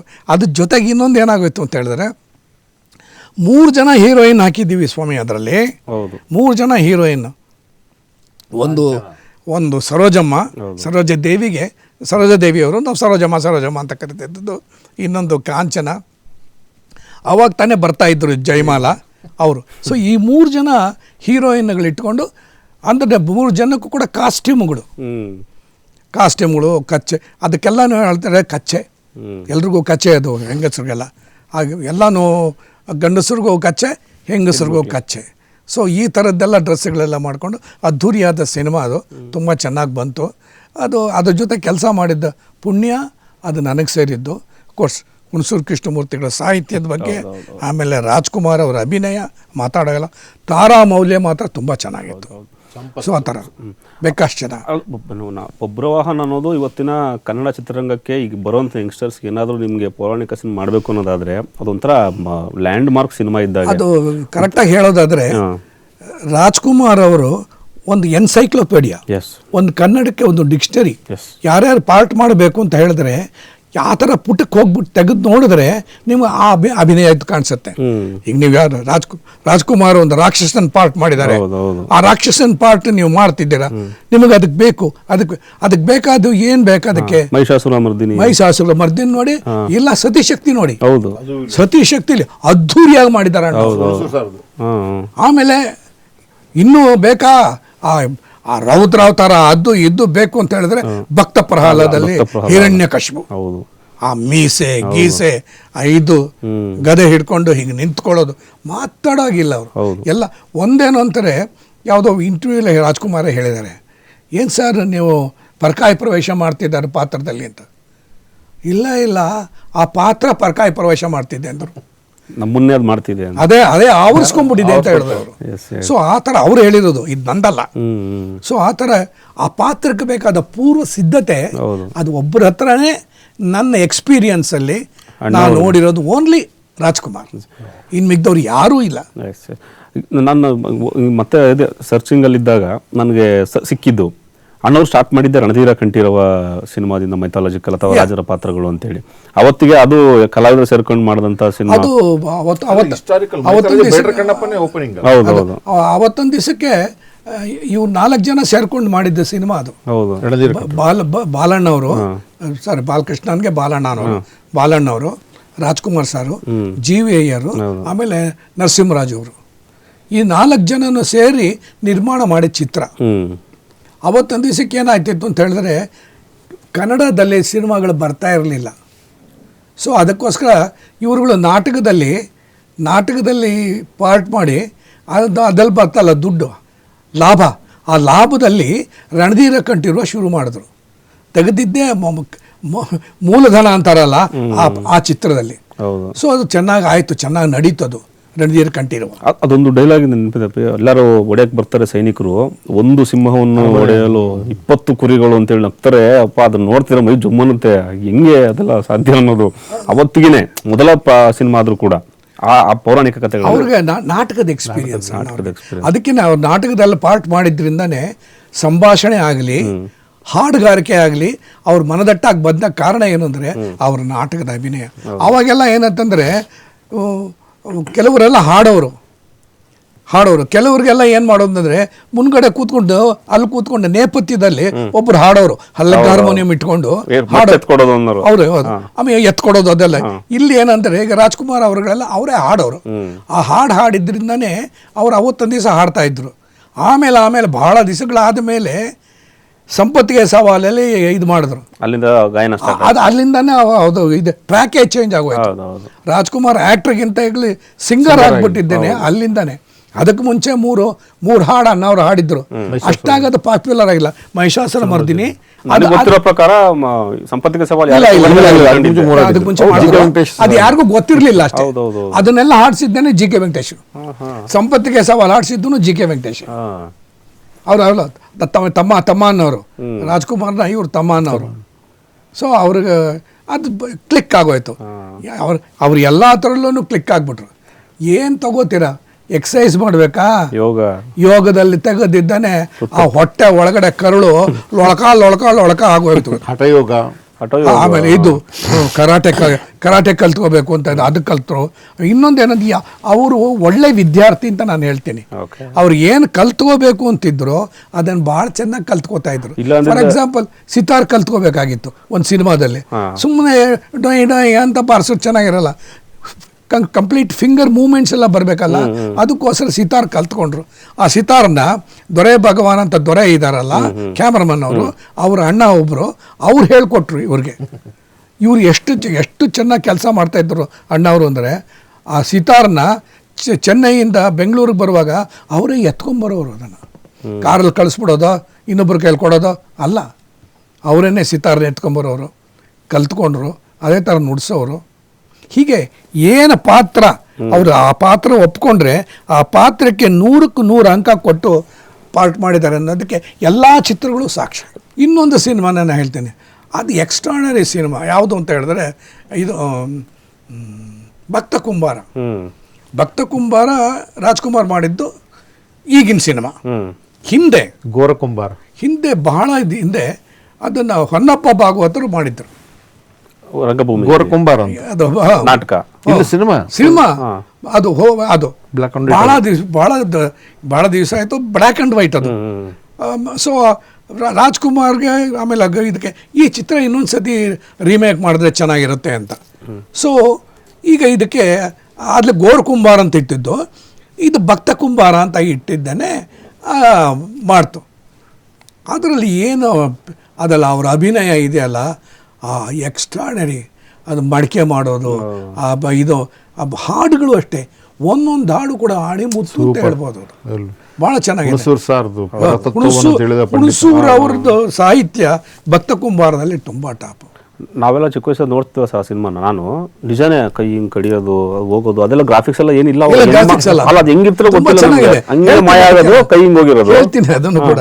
ಏನಂತ ಹೇಳಿದ್ರೆ ಆ ಹಾಡುಗಳಷ್ಟೇ, ಎಷ್ಟು ಹಾಡು ಇದೆಯಾ, 5-6 ಹಾಡಿದೆ, 6 ಹಾಡು ಸೂಪರ್ ಹಿಟ್. ಪಲ್ಲವಿ ಏನು ಅಂತ ಹೇಳಿದ್ರೆ, ಮಾನವ ದೇಹವು ಮೂಳೆ ಮಾಂಸದ ತಡಿಕೆ, ಇದರ ಮೇಲಿದೆ ತೊಗಲಿನ ಹೊದಿಕೆ, ತುಂಬಿದೆ ಒಳಗೆ ಕಾಮಾದಿ ಬಯಕೆ ಅಂತ. ಇದು ಪಲ್ಲವಿ ಶುರು ಆಗುತ್ತೆ. ಆಮೇಲೆ ಚರಣಗಳಲ್ಲಿ ಬರೀತಾರೆ, ಉಸಿರಾಡುವ ತನಕ ನಾನು ನನ್ನದೆಂಬ ಮಮಕಾರ, ನಿಂತ ಮರುಗಳಿಗೆಯೇ ಮಸಣದ ಸಂಸ್ಕಾರ, ಮಣ್ಣಲ್ಲಿ ಬೆರೆತು ಮೆಲ್ಲಗೆ ಕೊಳೆತು ಮುಗಿಯುವ ದೇಹಕ್ಕೆ ವ್ಯಾಮೋಹವೇಕೆ, ಮಾನವ ಮೂಳೆ ಮಾಂಸದ ತಡಿಕೆ. ಇದು ಆಮೇಲೆ ಬರುವಾಗ ಬೆತ್ತಲೆ, ಹೋಗುವಾಗ ಬೆತ್ತಲೆ, ಬಂದು ಹೋಗುವ ನಡುವೆ ಬರೀ ಕತ್ತಲೆ, ಭಕ್ತಿಯ ಬೆಳಕು ಬಾಳಿಗೆ ಬೇಕು, ಮುಕುತಿಗೆ ವಿಠಲನ ಕೊಂಡಾಡಬೇಕು, ಮಾನವ ಮೂಳೆ ಮಾಂಸದ ತಡಿಕೆ, ವಿಠಲ ವಿಠಲ ಪಾಂಡುರಂಗ ವಿಠಲ, ವಿಠಲ ವಿಠಲ. ಈ ಥರ ಒಂದು ಹಾಡು. ಏನು ಹಾಡು ಇವತ್ತು ನೋಡಿ, ನಾನು ಹೆಂಗೆ ಹೇಳ್ತಾ ಇದ್ದೀನಿ, ಅವತ್ತಿನ ಹಾಡೋದು. ಹೌದು, ನನಗೆ ನನಗೆ ಇಲ್ಲೇ ಅನ್ನೋರು ಕುಣಿತಾ ಇದ್ದಾರೆ ಅನ್ನೋಷ್ಟು ಎಕ್ಸೈಟ್ಮೆಂಟ್. ಆಮೇಲೆ ಇನ್ನೊಂದು ಹಾಡು ಎಕ್ಸ್ಟ್ರಾರ್ಡಿನರಿ ಹಾಡು, ರಾಜ್ಕುಮಾರ್ ಅವರ ಅಭಿನಯನೆಲ್ಲ ಈ ಹಾಡುಗಳೆಲ್ಲ ನೋಡ್ಬೇಕು, ಅವರ ಅಭಿನಯನ.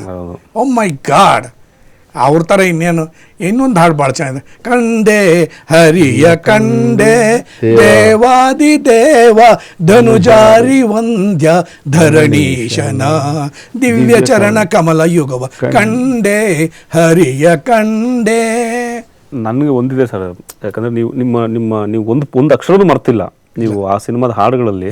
ಅವ್ರಿಗೂ ಕೂಡ ನೆನಪಿದೆ, ಯಾವ್ದಾರ ಒಂದು ಪಲ್ಲವಿ ಹಾಡ್ಬೋದು, ಯಾವ್ದಾದ್ರು ಒಂದು ಈ ಸಿನಿಮಾದ್ದೇ ಆಗಿರ್ಬೋದು. ಈ ಹಾಡಿದ್ನಲ್ಲ ನಾನು, ಅದ್ರ ಜೊತೆಗೆ ಇಬ್ಬರು ಸೇರಾಡಿದ್ರೆ ಇನ್ನೊಂದು ಸ್ವಲ್ಪ ತತ್ವವನ್ನು ತಿಳಿದ ಪಂಡಿತನು ನಾನಲ್ಲ, ಹರಿನಾಮ ಒಂದುಳಿದು ನನಗೇನು ಬೇಕಿಲ್ಲ, ನನಗೇನು ಬೇಕಿಲ್ಲ, ಮಾನವ ಮೂಳೆ ಮಾಂಸದ ತಡಿಕೆ, ಇದರ ಮೇಲಿದೆ ತೊಗಲಿನ ಹೊದಿಕೆ, ತುಂಬಿದೆ ಒಳಗೆ ಕಾಮಾದಿ ಬಯಕೆ, ಮಾನವ ಮೂಳೆ ಮಾಂಸದ ತಡಿಕೆ, ದೇಹವು ಮೂಳೆ ಮಾಂಸದ ತಡಿಕೆ.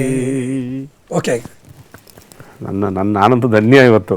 ಇನ್ಫ್ಯಾಕ್ಟ್ ನಾನು ಹೇಳ್ದಿಲ್ಲ ಸರ್, ಯಾವಾಗಲೂ ಹೇಳ್ತಿರ್ತೀನಿ, ಅಣ್ಣವ್ರು ನಾವು ನೋಡಿಲ್ಲ, ನೀವು ಜೊತೆಲಿ ಬದುಕ್ತವ್ರು ಬಾಳ್ದವರು, ಅವರು ಸಿನಿಮಾ ಡೈರೆಕ್ಟ್ ಮಾಡಿದ್ರು, ನೀವು ಅವ್ರು ಕಂಡವರು.